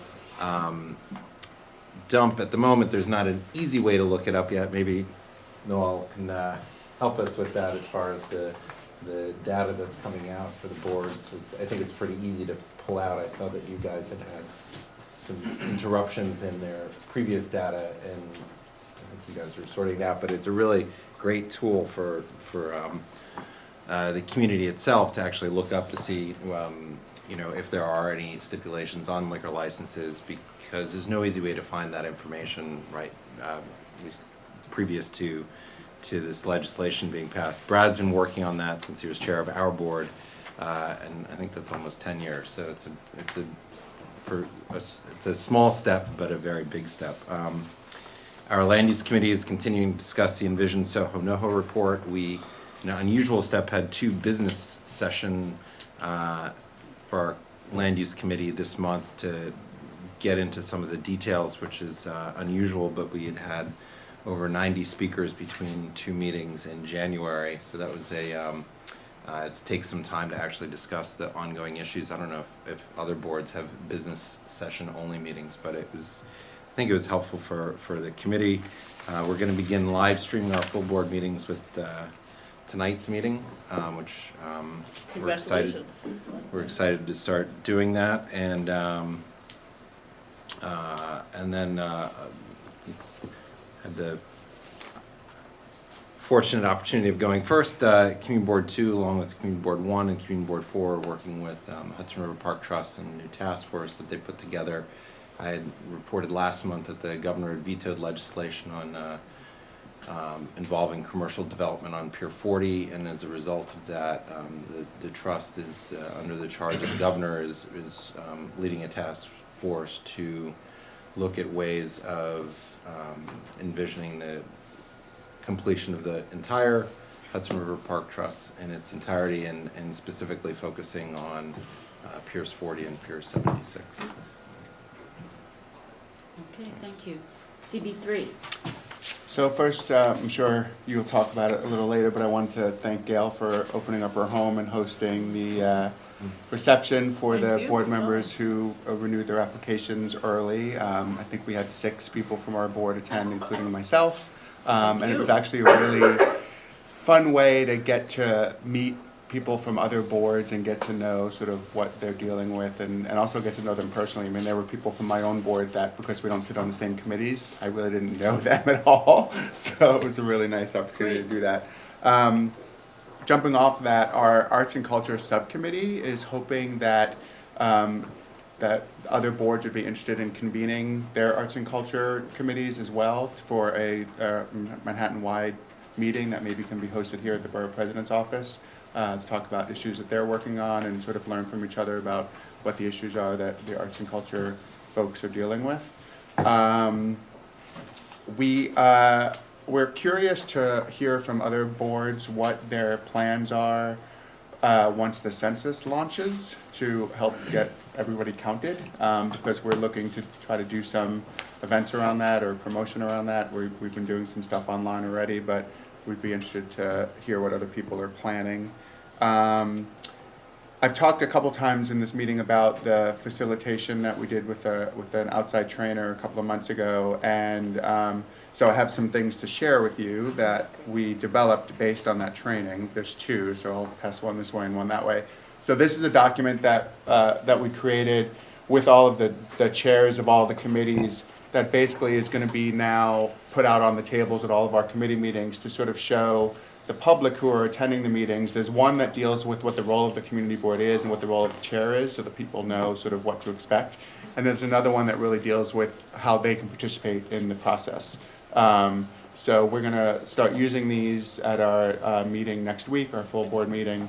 Hopefully they'll help with some of the issues that we've been having with outbursts and misbehavior at the meetings. The other documents that we've created, I failed to bring with me, but we created a document that's meant as an internal document that goes out to any of the people that are coming to present to our board about sort of what we expect the presentation to be, how long we want it to be, what the rules are. We don't need the history of the neighborhood. We don't need, and to let the chair run the meeting and let the chair ask people for questions and stuff like that. We're happy to share that. And then the third document that hasn't been approved yet that we're going over tonight in our exec meeting is another internal document that's meant for the committee chairs that basically is sort of a bullet point list of how they should be running their meetings and what we hope that they'll cover. So we're happy to share that as well. So hopefully you find this useful. If you want to steal it from us, go right ahead. It's not copyrighted. And lastly, I just want to sort of reiterate some things that the chair of the committee, chair of our board, has already emailed to Rosie about. Hopefully that some of these meetings can be pushed to later on in the afternoon at some point so that she can actually attend, given her job, or that we might be able to revisit the bylaws so that I have voting privileges on her behalf. Okay, maybe we could discuss that at the end and just see, it's an issue that's been brought up before. Well, actually, if we could just, maybe if I could see a show of hand, those chairs who were here, if we did evening borough board meetings or alternated every month between morning and evening, who would be in favor of something like that? Okay. CB3, CB4, 5, and 11. I guess you could put me down. And 8. Peer pressure. Yes. Yeah, I would sooner You see don't wanna miss out on the other alternative, which is to have somebody designated by the chair to be eligible to cast a vote. That would be, That's the alternative, Yeah. yes. Yeah, or even if they're late maybe both. afternoon meetings at like 3:30 or 4, so that it's still, you're missing a couple hours of work, but you can still get to your board meeting if there's a board meeting at night. that you know? I can support. Carter and I were talking about that on the way in this morning. The late afternoon is sometimes a lot better than early in the morning. And And a lot of our particularly evenings are since we taken, so. Yes. can't start at 8:30 the way it was supposed to, because Exactly. DCAS never lets anyone in on time. That's correct. They don't. So, They don't open the doors till 8:30. Yeah. Every month. new And rules. as far as the voting, maybe another executive officer, another elected person on the board might. I'm gonna flesh all these ideas out, send it in writing, and then maybe we could have a discussion and possibly a future vote on this to see. We'd have to if look it at, makes I sense. actually never seen the bylaws of the borough board, Change the bylaw. but it would be a bylaw amendment, I'm pretty sure. It I is don't a know what the bylaw, process for that is. It is, Yeah. correct. Okay, CB4. As Carter mentioned, we are participating with the Hudson River Park Trust and all the elected officials and 60 other people, it seems like, to try and find a solution for the governor. He wants to know what we want in new legislation for Hudson River Park Trust. From the CB4 standpoint, we need the NYPD off of the tow pound at Pier 76. Now, I was towed last week, and I discovered it's really nice having the tow pound right there. That's But- funny, Lowell, that is funny. Yeah, well, I'm sure they're targeting me for this, but the tow pound needs to move. Gail is in support of that. I think everyone's in support of that except the NYPD. We are also participating in the mayor's task force. They are using Chelsea NYCHA housing as the guinea pig to figure out how to solve a lot of NYCHA's problems. We are continuing to participate with that. On a more local issue, when the Western Rail Yards points of agreement were passed to allow the density that is now Hudson Yards, we were promised in writing by the city certain affordable housing in Hell's Kitchen. It was supposed to be true middle-class housing, somewhere from 80 to 130 AMI. It's come back to us that the city has now decided that that has to be supportive housing for seniors with HIV and AIDS, and the rest of the units will be under 40% AMI. And the community is up in arms about this because we made a deal and the city is going back on this without any consultation with us. We met yesterday with HPD, with the Speaker's office, with the developer, and the supportive housing group, which is Housing Works, and let them know that this is not going to fly, that if this goes to ULURP in front of us, they are not going to be happy with the way this goes because the community, like I said, is up in arms. And they said they'd come back to us after months of talking about it. They've never made any kind of compromise offer. And we've asked them to come back with something. And what they're doing is just not fair. The city made a deal and they came back in and said, well, this administration has different priorities, so they're just ripping up our contract. As a contract lawyer in my day job, I wish I could do that a lot, but you really can't do that. If the de Blasio administration, wants to change their priorities, find it somewhere where there wasn't a deal made already. The other problem is, and we pointed this out to HPD yesterday, is by doing this, we have a lot of very high-end housing in Chelsea. We have a lot of low-end housing, and there's that donut hole in the middle, and he's creating the tale of two cities that he ran to try and oppose. So there's that, and then just on a final thank you to the Borough President's office. The building where our community board office is being vacated because they're gut renovating the building and we have been looking for months for space because DCAS didn't want to give us enough money. As we've upzoned the area and more commercial office space comes in, we've been priced out of our own district. But with Gail's help, DCAS finally found some more money for us, so we are speaking on Monday, and we may have a new board office. So thank you, Gail, for that. Hallelujah. Vicky, CB5. Sure. CB5 passed a resolution to amend the administrative law in relation to pesticides, the issue that Carlina and Keith have before, I think it's before the city council right now. So we approved the city's use to exclude certain chemically based pesticides and urged that they bring this bill up for consideration and a vote. Secondly, we had a resolution in support of the creation of a public school program for dyslexic students at the Bleecker School site. Reason being that, and you may know this already, but we put into the resolution that currently DOE has few and inconsistent systems to address the needs of students with dyslexia. The DOE and School Construction Authority does not fund or build new schools or classroom space based on learning type. And DOE currently operates no public schools solely devoted entirely to teaching children with dyslexia. So we have, New York City has an option now to build a 100,000 square foot public school on the Bleecker School site in Greenwich Village, land owned by New York University. And the intention of this school is to create a model that can be replicated. So the board recognized that there's a chance that creating a school solely for dyslexic children could lead to additional stigmatization.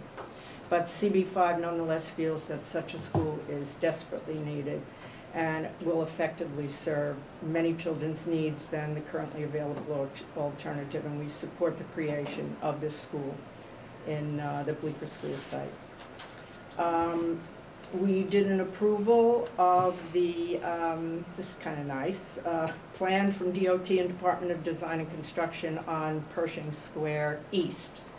So unfortunately, this is always being done piecemeal, and we're hoping that we would get like a master plan, because we're also planning or also recommending that they extend what they're asking to do down to the end of the viaduct so that it's all one big complete plan.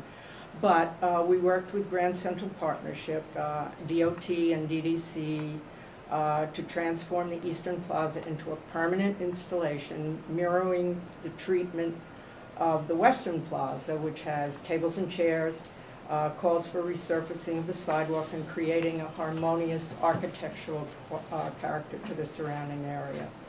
So we approved the design concept, and then we called for the exploration of extending both plazas to 40th Street and not continue to do this piecemeal. We did lastly, a recommendation for the Traffic Mobility Review Board, rate congestion pricing. We adopted unanimously a resolution similar to CB1 and CB8, calling for a panel to follow the open meetings law, supporting Gail's letter for 2 members to be appointed from Manhattan. And basically we called for transparency, to have a robust public engagement process to keep the public informed, to allow input on all decisions regarding the congestion pricing plan by actively consulting community boards during the process and actively consulting community boards after the TMRB adoption of recommendations but before implementation. We urge them to work together to ensure that adequate transportation alternatives are available and running before the plan goes into effect. I do have a question, not necessarily for discussion right now, but we're curious as to whether other boards are looking into the whole question of surge pricing for cabs. It's something on our agenda right now, and I'm just curious if anyone else is looking into it and what you've come up with or what you're looking toward and what you've done so far. And then the last thing was just a little, I noticed here on the part about the public session, Yeah. that you say speakers are allowed to ask questions about the agenda. So you take questions and then answer them from, Where is that? at the full board meeting? It says, if you'd like to speak or ask a question about something on the agenda. These are meant more for our committee meetings than full board meetings. Oh, okay, okay. Because at a full board meeting. Yeah, full board meeting. that gets- Yeah. Okay, okay, thank you. It just ran an hour longer than it was supposed to. Exactly. Thank you. And Michael, you'll get me a copy of the third document that I can share with everyone? Okay. Excellent. Is that it, Vicki? Yes, that's Great. Molly was here but had to leave, so Mark, CD7. Thank you. So, starting with good news, and then retreating quickly. With thanks to the borough president and other elected officials, there was a wonderful victory you may have heard about, 200 Amsterdam, that 39-sided zoning lot, composed of fragments of multiple tax lots, was found to be inconsistent with the text of the zoning resolution, notwithstanding the Department of Building's attempts to justify and move away from that interpretation all at the same time. I'm certain there'll be further appeals, and one of the things that scares me is that even when you win, the price of winning can be quite high. And so stay tuned for how that all proceeds. I don't anticipate the developer will give up anytime soon. One of the things that we were thinking about is whether any pressure can be brought to bear, like I believe the borough president did with respect to a different site in, a challenge to a site in 97th Street in my district, where the borough president and others encouraged in that case it was the Department of, this was the JHL relocation to Oh, okay. 97th Street. That was a lawsuit based on the, believe it or not, the open space. Correct, it was the open space, but there was a suggestion that the mayor should not have the city join in a future appeal of the Article 78. I would love to see an effort made in that direction. We for will this. try, we've had that, tried it 2 bridges, unsuccessful. Yep, Tried it at, 97th Street, yeah. so we'll The try. mayor has a little bit of a deaf ear on some of these things, Yes, but we will I definitely, think, it's a good idea. but I think it's a statement that's worth We will- making, we even will if do it's that. not successful. Yeah. So going from Scylla to Charybdis, there's a project at 50 West 66th Street, and then since we've last reported on that, the Board of Standards and Appeals voted 2-2 with a recusal to deny an appeal. There's volumes on it, I'm happy to share. The short summary is that this is those mechanical voids that are 160 feet tall, and the floor area doesn't count against the FAR of the building. And the applicant, the applicant is at BSA, it's the person challenging the building permit, proved that only 22% of the floor area in the mechanical void space was actually used for mechanicals, and yet the board voted 2-2, and tie goes to the developer.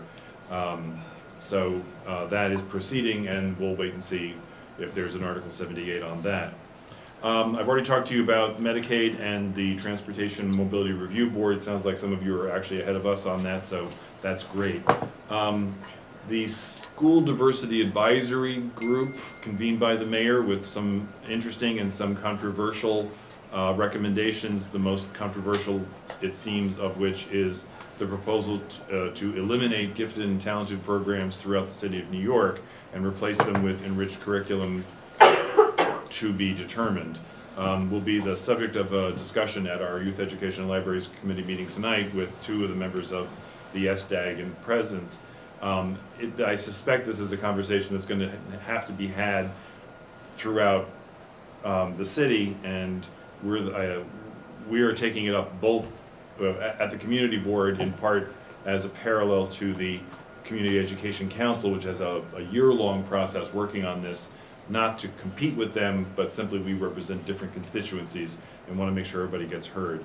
We will, of course, share whatever we learn with CEC.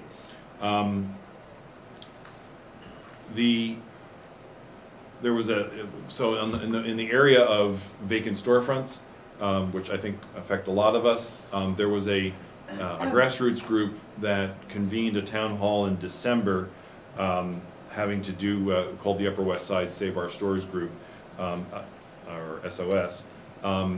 Our Business and Consumer Issues Committee is putting together another town hall that will address the side of the issue from the landlord and merchant point of view. There are proposed legislation initiatives on all sides of this issue, and it seems important to hear the practical effect of what this will mean. So I'll report later on that, but that I believe is April 1st, not because April Fool's Day is the appropriate time for this, but because it's, you know, when we can get the space. The last thing I'll report on, again, may be something that others are going to struggle with as well. And we have an interesting dialogue going on within my board between our land use folks and our housing folks about the Regional Plan Association proposal for NYCHA to sell air rights as a means of generating income to meet some of the monumental capital needs that NYCHA has to confront because of deferred maintenance and abandoned commitments at higher levels of government. The issue is one that we've heard in other contexts before. About 10 years ago, something called the Educational Construction Fund proposed knocking down an existing and very successful public school in my district to create a much taller building, the basement and lower floors of which would have been a replacement school. Mind you, no idea of where those 1,000 children would go to school for the 4 or 5 years that the building would be a hole in the ground. It does present us with policy issues, not the least of which is this rush to have somebody else pay for the things that our government should be providing. And also, even if you think that that is, and there are many who think that that's a legitimate thing to be doing, the question then becomes, how do you do it? Because if you sell something, obviously, if you sell it once, you can't sell it again. Folks who are houses of worship have been flocking to this idea of ground leases instead of outright sale of property as a means to make sure that the value of the property that's obtained long-term matches the benefit conveyed. So that's a stay tuned. This is the second in a series of presentations that we'll hear on this, and I think it's going to be an important and nuanced conversation. Do you have anything in writing on that? On the RPA? Yeah. No, not yet. And I think that's a good thing for us, because I wouldn't want us to rush to put something to create one position when there are so many points of view, even within my board, about how to do this. Thank you. Okay, thank you, Mark. CBA, Alita. Thank you. Okay, we have our fight with Northwell and the hospital's intention to expand a ridiculous exponent of the zoning resolution. 170 feet is zoned, and they want to go up 510 feet, block to block, corner to corner. So thank you so much, Gail, for that task force. We're frustrated. It's not your fault. It's the intransigence of Northwell. We'll keep pushing. I think know. we're getting somewhere. I hope so. Small business is always a concern. We're not really sure what to do about that. Congestion pricing, we're starting a task force. I've reached out to Mark at CB7. I think the Upper Manhattan board, starting with us, have different interests. We share some, but some of them are different than the board south of 60th Street. If anyone wants to join us, our first meeting is next Tuesday evening. You could check our website. One of the topics for discussion is going to be how to partner. Should we partner? Should we have public people on the task force, ask elected officials to join us, because we wanted to have significance and, again, to share as many concerns as possible. The public art, I'm interested in starting a committee. We have a lot of very active committees on the board, but I think more public art is better. I love the murals that I see up in East Harlem and around the city. And we don't have any of that, and I'd like to see some of that, so I'm interested. I think it was you who said something about public art. And for taxis, I raised with the Transportation Committee when I saw, much to my great dismay, that they're considering surge pricing for taxis. So I'm hopeful that the Transportation Committee will take that up and will look at it, because that doesn't seem to be a way to protect taxis. Right. And there are plenty of issues with Uber and Lyft, who do own, by the way, the two of the electric scooter companies are owned by Uber and Lyft, and so they have a lot of muscle behind the lobbying efforts in Albany. Thank you. Okay. CB9, Barry. So we have a lot.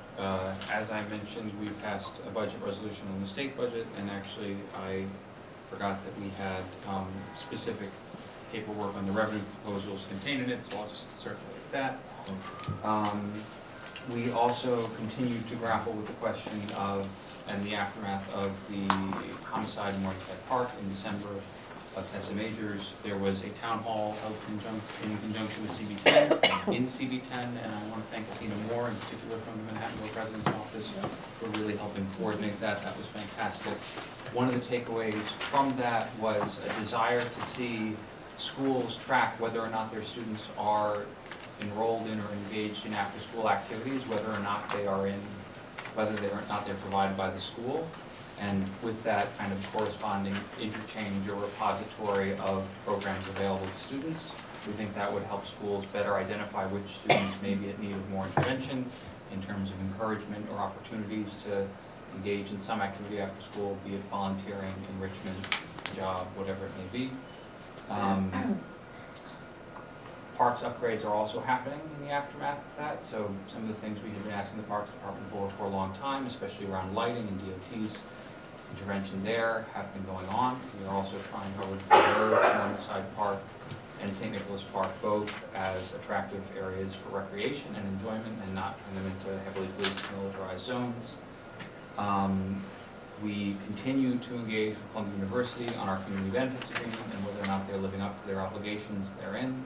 In particular, one of the obligations was to provide land within their Manhattanville campus or immediately adjacent for a new facility for an existing public school with which they have helped establish the Columbia Secondary School for Math, Science, and Engineering. That is currently co-located at PS 125 with 2 other schools. It is a fantastic school with an excellent culture, great leadership, and great teachers, and it is woefully underserved by its existing facilities. We have been going back and forth with Columbia about their obligation to provide land for a new facility, which would not only help CSS and maybe help them expand, considering their high-performing nature, but then also allow the other schools in that building to have adequate facilities as well.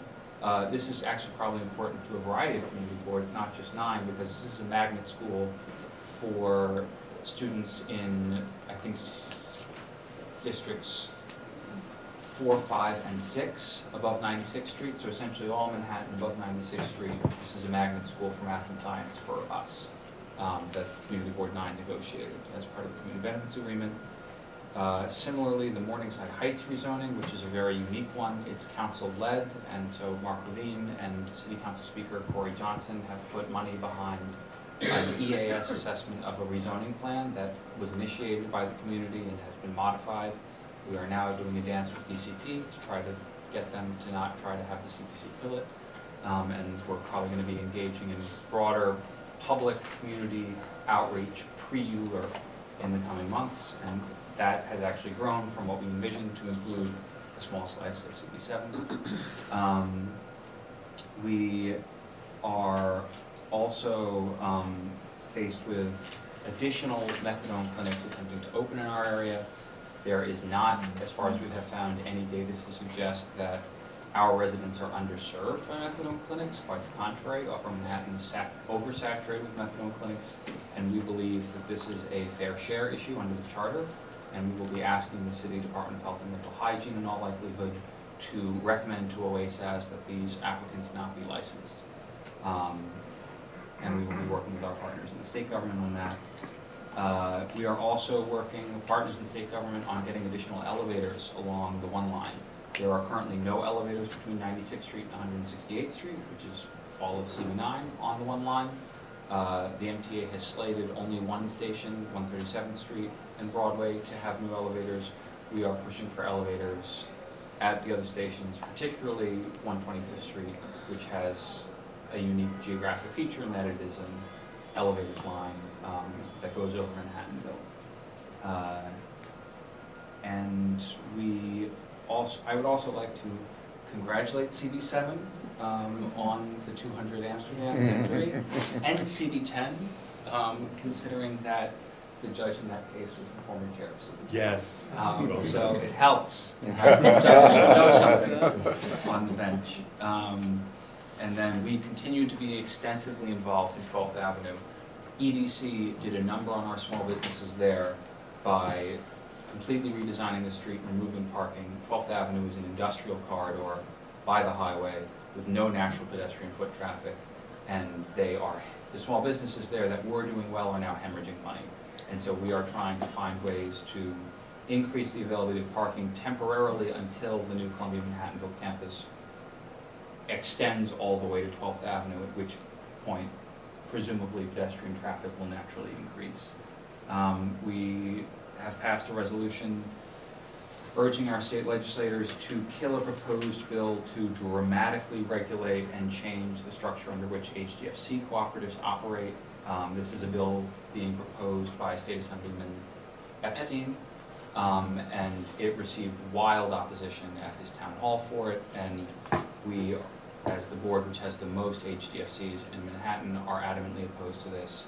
It's similar to the regulatory agreement that we opposed and helped defeat in the city council, and we do not think that, especially trying to pass it this session when it has never been introduced or debated before, is completely impossible and does not take, there was no input from HDFC cooperators broadly on this bill.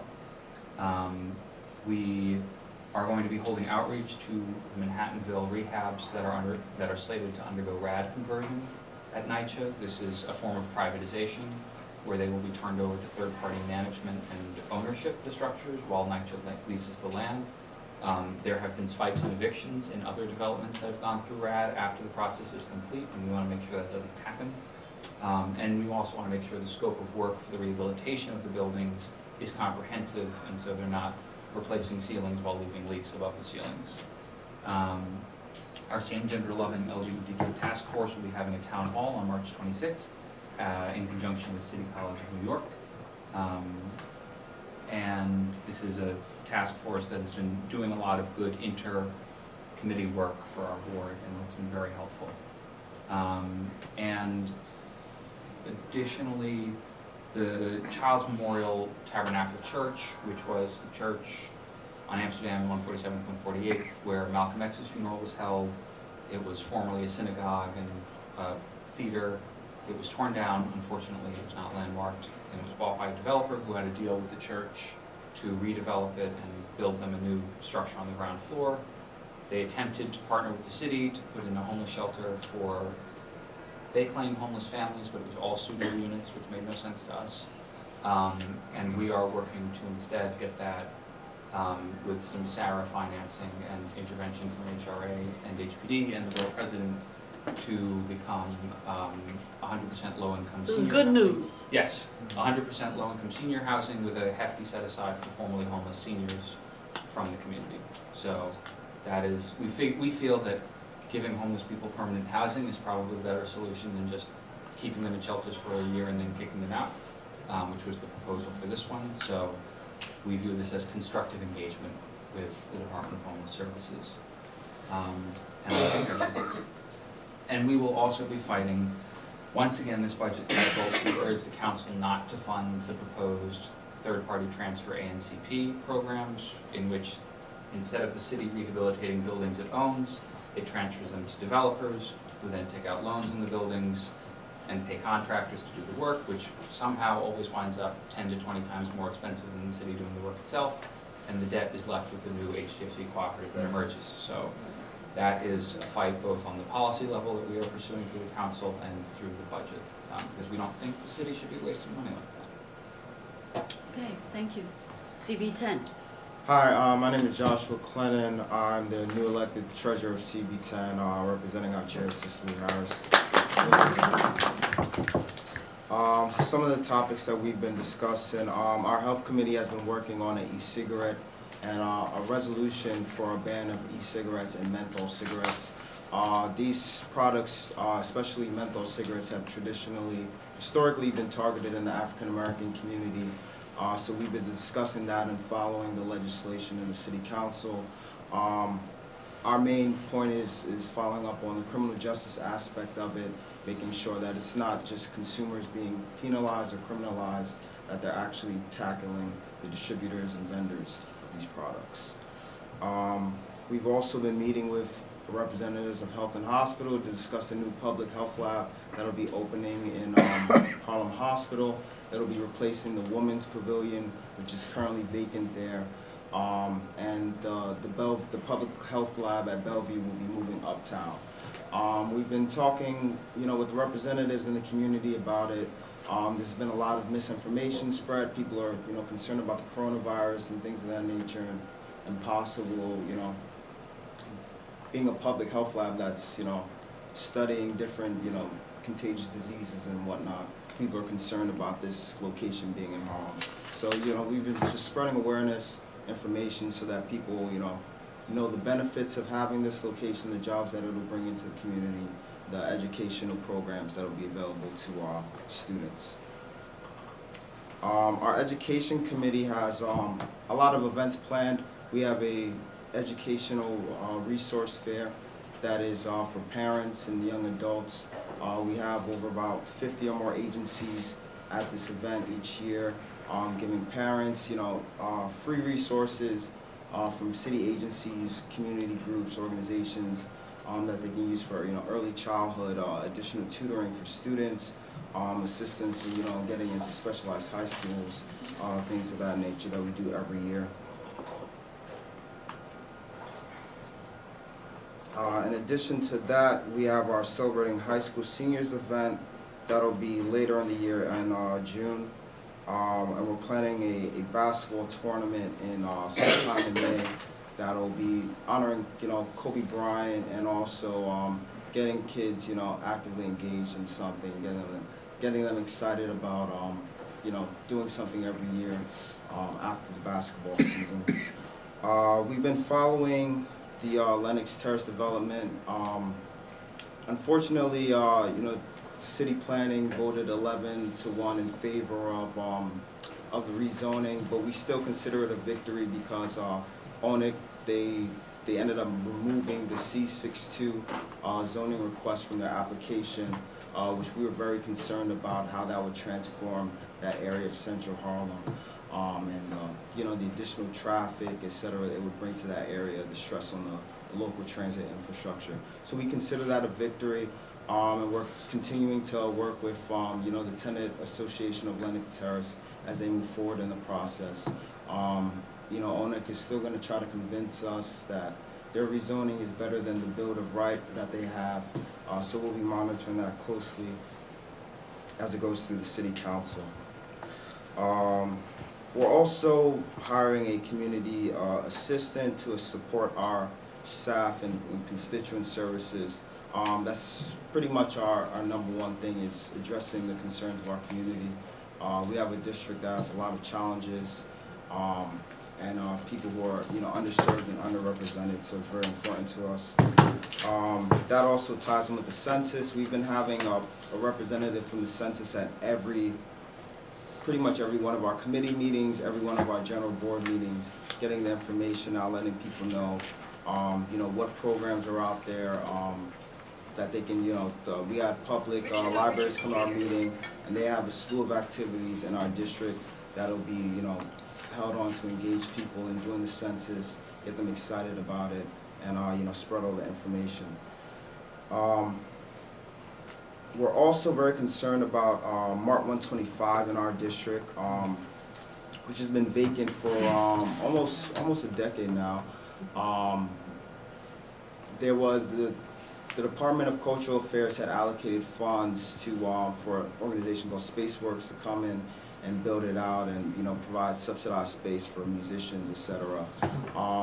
Community, we had some community forums. Community was just not for it. They wanted it the space to be devoted to its, dedicated to its original purpose, which was a space for small businesses and vendors to sell goods in the spirit of 125th Street, which if anybody's walking down 125th Street, you see nothing but vendors, small vendors.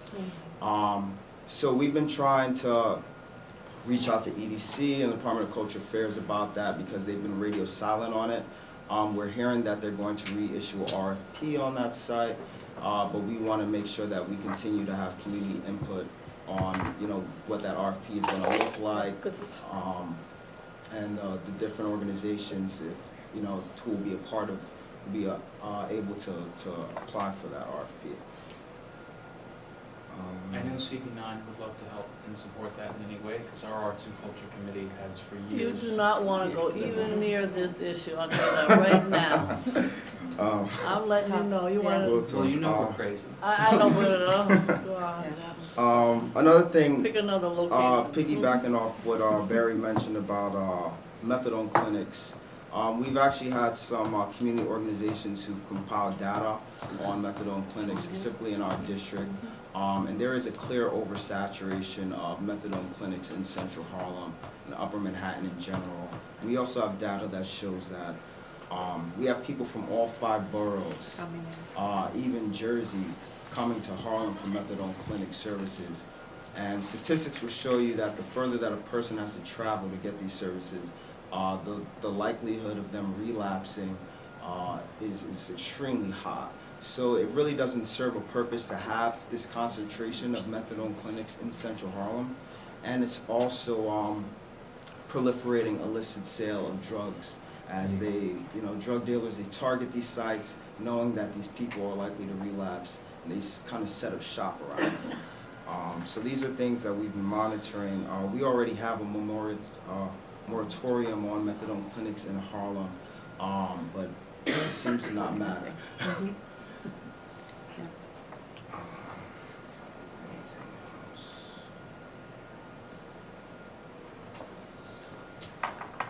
And we're also concerned about child care services in our district.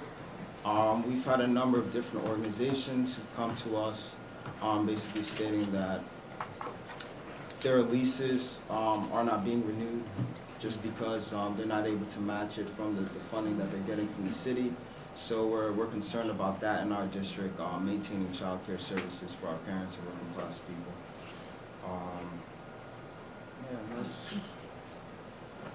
And we're also having a procurement workshop in the spring for minority and women-owned businesses. So anybody who would like to participate in that, you're welcome. Thank you. Okay. CB 11. Hi, everybody. Hi. Coming back to my seat. Okay. Well, first I want to thank the Manhattan Borough President and Isabel for assisting us in finally getting our applications in for the community board. As Isabel made mention that next year she's probably going to get a specific dentist for community board 11 because it was like pulling teeth from our people to get our applications. But I'm happy to say that it looks like we finally muddled through. I'm going to try to so lonely without my CB11 people there at that dinner, and that food was great.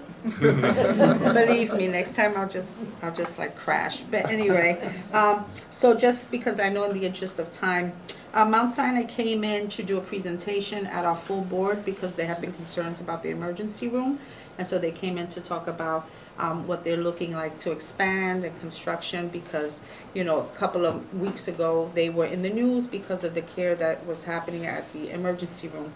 We did also have a census presentation because we need to get the word out about the jobs that are there and at $28 an hour and how we can get our communities, especially in Manhattan, you know, sometimes we're very undercounted, especially like in East Harlem. Let's see. Okay, Metropolitan, they unveiled their new urgent care, so they had a ribbon cutting, and their hours going to be Monday through Friday from 6 p.m. to 12 a.m., and on the weekends, they'll be offering services from 10 a.m. to 12 midnight. We also had yesterday the opening of the Diversion Center on 116th Street. The community board years ago supported this initiative as a pilot, the community, because there is an oversaturation of programs on the Upper East Side, the community now is mixed. So we will see as it moves forward how that will impact 116, because 116, 110, 125th is a hot spot for us. Lots of areas are a hot spot for us, but that's located there now. There's an investigation ongoing. There was a fatality on 116th Street last week, and so that investigation is ongoing. Yesterday, I attended the 25th Street Precinct meeting because our Deputy Inspector, Captain Fedorov, was transferred to Manhattan North, and so we will be getting a new captain, or we have gotten a new captain at the 25th Precinct. His name is Captain Henning. We supported, this month, we passed resolutions for the support of the Phase 2 of the East River Esplanade. We also, the reconstruction, rehabilitation, and design. We also, we approved the reissuance of a letter requesting full funding of $3.8 billion to the foundation aid statewide. We passed a resolution to support the Black Lives Matter in technology and curriculum. We approved our responses to the Where We Live New York City draft plan and our statement on this fiscal year 2021 preliminary budget. We also passed a resolution to support the School Diversity Advisory Group recommendation. There's probably more, but I want to say that it's been a pleasure working with CB 9, 10, and 12 on the fact that there's an oversaturation of methadone programs. Right now, there's a talk about bringing into 124th Street some beds. BID local 125th Street, the BID did a great, at their annual meeting, did a great presentation, Sean Hill, regarding the oversaturation. And I think that we need to not let that go. I think that especially the upper community boards need to continue to meet, strategize, and continue to press the fact that we are getting a lot of people from citywide that are coming because there's statewide programs, citywide programs that are being funded, and that is the reasoning why we're getting everyone. But the beds are not dedicated to people in our community. There's an oversaturation, and it's bringing a whole host of other issues. So I think that we need to continue to be unified and make sure that we actually do joint resolutions, and we had explored the idea of a moratorium. On CB Lemon's part, we need to analyze exactly what that moratorium would be and what it would affect, because, you know, we don't want just do a blanket moratorium and then it affects other things that are working well. So we're looking into that as well. Even get priority? That's absurd. Thank you. Do you know how many methadone clinics the borough most hit by opioid overdoses Staten Island has? One. We've got like 20. That's a lot. Yes, and I think we have like 16% of the stats, but, you know, we have a great number, They so. dump it on you and they don't even give you priority. Mhm. That's absurd. Okay. I don't see anyone, but I'm gonna call CB 12. Okay. Our borough president is here, and we will move CB1. toward. CB1, you started with CB1. They're not Yes, here I either, didn't but- see CB1 either, but I will call CB1. Thank you. All right, Manhattan Borough All right, President Gilbert. I'll be quick. A couple issues. We are doing our State of the Borough on March 29th, 1:30 at the Hammerstein Ballroom on 34th Street. So you're all welcome to join us. In terms of the community board applications, I know Rosie and Aldrin can give you more information. Thank you, everybody who did apply. I think we got close to 720, 730, and there are 70 vacancies over the 12 boards. So we will be working with all of you to figure out how to make it work for you. You heard about 200 Amsterdam. It's a big deal. We'll see what happens. We're very concerned about Chinatown. We did take the entire staff, or at least 40 of us, to have lunch there, and we've been very supportive of other efforts. That is a big problem. I wanted to mention, in terms of small business, I have to give a member of Board 7, Andrew Reggie, great credit for many things, but one of them is he just came out, you may have seen it, with the Hospitality Alliance 20 Suggestions. I'm sure it's online. It's excellent. I read it this morning as an example of ideas that are constructive. Obviously, they have their own bias in some cases, but there are ideas about how we can improve the issue of small business. And I don't need to tell you all the challenges that exist. We have a task force. We will be coming out with some recommendations, but I have to say this is excellent. The plastic bag ban is really of concern. Every time I go to a store, they're concerned. The question is making sure that people know what the law is. Maybe there'll be changes, maybe there won't, I don't know. But I think it'll be helpful for us to know if there are issues that come up in the communities. I think it's a good thing, obviously, but it's, you know, not easy for the businesses, and we're always concerned about them also. So let us know if there are issues. We're gonna be doing an April date when we give out bags, and I'm sure there are other groups, and those sanitation is doing the same. I wanna mention just some of the sort of task force challenges. One, of course, we have been working on the Rikers Island. I know some of you are participating. With both the group that the mayor had brought together and the task force that we have. We have a meeting coming up, I can't remember the date, but there's obviously a lawsuit in addition. The question is, you know, what goes on inside that is better than what is at Rikers and what is good for the community in Chinatown, and it's not easy, but those are some of the issues that are relevant to that task force. We're obviously working, as you heard about the Hudson River Trust. You'll find an interesting lull in Albany where some of us went to the caucus weekend. The people from the mayor's office every 5 minutes, where do you suggest putting the pound? I said, no, where do you suggest putting the pound? So as opposed to what you hear, they're not interested, PD, the mayor's office is interested. So I think $12 million that the governor is going to charge them has been helpful, but you should know they are very focused on it, because that was a question every 2 minutes.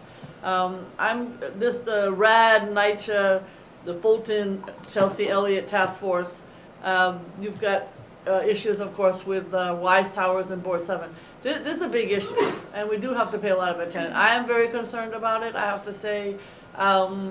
Ocean Bay in Far Rockaway isn't even comparative.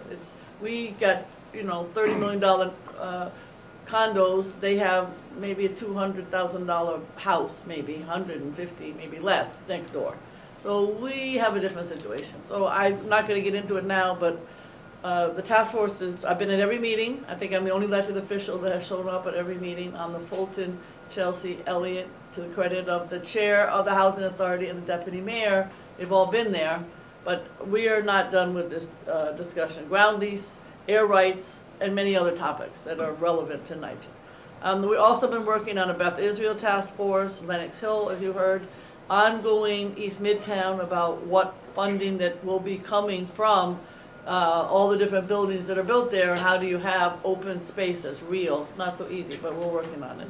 I want to mention also we have a religious real estate task force. That's a huge issue.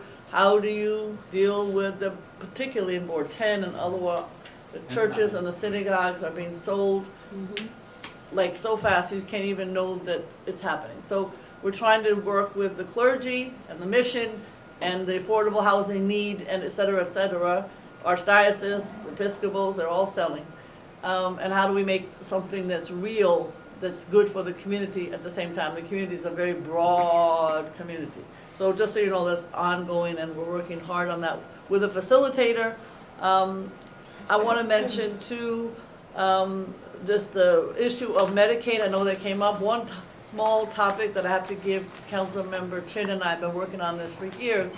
The adult social daycare, they should not be getting Medicaid. They are existing, you may know, in many communities. They suck the Medicaid. What they do is, oh, come on, seniors, come on. And they take you to bingo and trips, but you have to go to the nurse all the time. And they're simply billing you for regular senior activities, and they're doing it through Medicaid. So IBO have asked them to look at what in the world is the cost. Now, it's not going to take care of your billions, right? The 2 billion or the 1 billion or the 4 billion, but it's outrageous. So it's suggestions like that would be helpful, I think. I think these social daycare people, they're all for profits. They shouldn't be getting their Medicaid money. So I'm just throwing that out as a small example of what we're trying to do. We're all working on the census. I think you know that. And we have had the art out there was from a wonderful Dominican, thanks to Isabel and Natalie in the office, came and did his wonderful art, and it's in the hallway there. We had a Black History Month, thanks to, again, to the wonderful work of the Northern Manhattan office and Athena with people reading poetry. And Damani Williams was particularly fabulous because it turns out that when he was small, he came all the way from Brooklyn to the Harlem School of the Arts. His mother was very fabulous. And his teacher was James Baldwin's brother, his guitar teacher. So these little stories that make our wonderful borough and city special are ones that we like hearing, in addition to the poem that he read. March 1st, I think it's April 1st actually. April 1st is going to be a date when we're having an open house here with women's suffrage. And just put on your date the issue of August 26, 2020 is the big suffrage day, as we know, and the statue of women in Central Park is going to be dedicated. It's going to be like a national, international issue, first women in Central Park, just so you know. I just want to talk about money for a minute, because in addition to the work that you're doing, what about the state budget, what about the city budget? The state budget also has the REDC, which is the money that comes from the governor for economic development. And I always worry that we don't pay enough attention to it, because there are projects that you want funded that could be funded by REDC. Matthew Washington sits on the board for us of REDC. There are 10 districts in the state, we're obviously one of them. But if you have some project that you think could be supported with a very large state allocation, pay attention to REDC. Now, every year, one community gets 10 million in the area. So Queens has gotten it, Staten Island has gotten it, the Bronx gets everything because the borough president and the governor get along so well. It's Manhattan's turn. So we were thinking in terms of Board 10 because the work we did mention about the Lincoln facility, which is a former jail, halfway house, over by the state, now vacant. I know that there's some proposals from the Greater Harlem to make it an art center. I know that there are quite a few, including Harry Belafonte and others who have the funding to do that.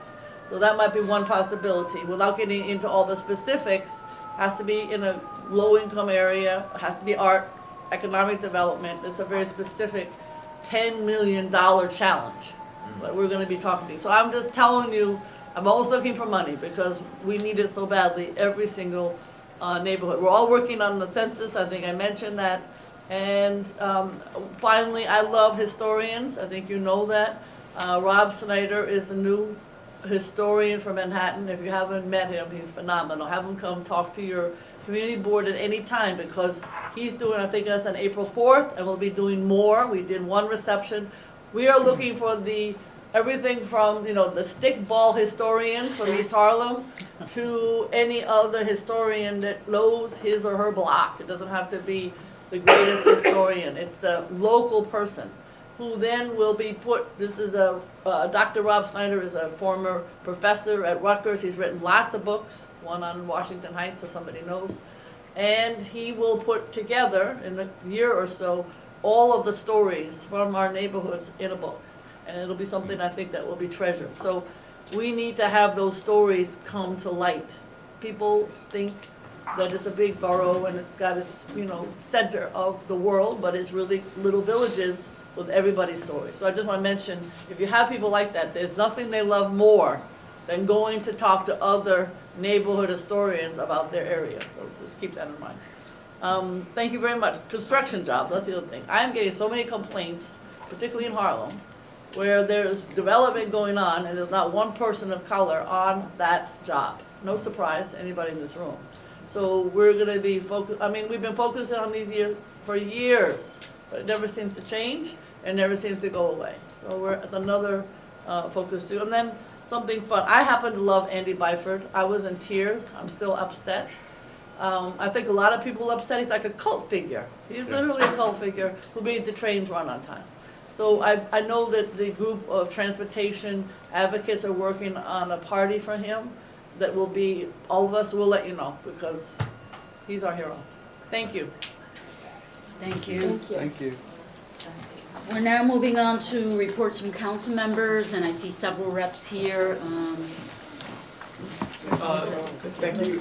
Very quickly, so we are going to be reaching out to affected boards in terms of universal 3K. So currently, the mayor's most updated plan still does not provide universal 3K for most of Manhattan. So pretty much the Upper East Side, Central Manhattan, and the Upper West Side were excluded. Everything north of 96th Street and everything south of, I believe, 14th Street is covered, which is good progress. So we are planning to do a day of action with electeds and representatives from other boroughs that are also affected in this. So that will be forthcoming. Thank you to Board 5 and Board 10 for passing resolutions in favor of our pesticides bill. We worked with Carlina Rivera's office and about 150 other advocacy groups in order to get this bill a supermajority, and it was heard last month, so now we're working to get that passed. Those of you that don't know, the Black Institute released a report recently showing that there is a higher prevalence of spraying of toxic pesticides in parts that are located in communities of color. In some cases, upwards of a factor of 10 times more than in other non-affected areas. And that's across the city. No borough was left unaffected. In terms of census, we are partnering with local CBOs and Community Board 8 and 11 to do census outreach over the next month. I'm taking off my representative, Ben Kayla's office hat, just to let everyone know that I am also helping out with Latino Justice to do a panel next month. Our very own Deputy Borough President, Ms. Alden Bonilla, will be moderating that panel. I will send out invites to anyone who is interested, but the panel will be focused on the census and its effect on Latino and communities of color. And that is all. Thank you. Everybody, Jeremy from Councilor Rivera's office. Want to echo what Fredo said about City 5 and 10 voting or on resolutions on the pesticide bill. It's really great to see that. Other news, DOT announced yesterday plans for protected bike lanes in Manhattan for 2020, which will include one in our district in Alphabet City. Hearing that presentations will be sometime in the spring, definitely looking forward to working with the community and make sure that that gets done right. And then the only other thing is we're having an emergency hearing in the hospitals committee next week. I don't know if you guys heard about, but last week there was a really awful situation with ICE in Brooklyn where an individual was shot in the face by an ICE officer and was transported to Maimonides Medical Center in Brooklyn, where ICE agents entered the hospital, restricted access to him for his family, for legal counsel for days, and speaking with lawyers, it may even have impacted the actual medical care that was being provided to him. The medical care was provided to him after he was discharged. We're going to be hearing about that. This is, as far as we've heard in our 2+ years now with the committee, it's the most ramping up of ICE involvement in hospitals. Generally, there's kind of been agency guidelines that there are certain safe havens that they do not go into, but those are internal guidelines, and obviously the Trump administration's rhetoric and increased activity in sanctuary cities recently, it's really concerning for us. So if anyone ever hears anything about immigrant communities worried about accessing health care at a specific hospital or ICE activity related to medical centers, please let us know. And I extend that to any of you guys ever have hospital concerns. I know you guys were bringing up the public health lab.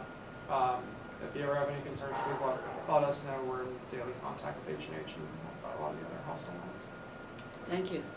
So Lisa is not here. Okay, I think this brings this meeting to an end. We are going to recess the meeting because we never established quorum, and it will be recessed to a date to be determined for that vote. Thank you, everyone. Thank you. Thank you, Rick.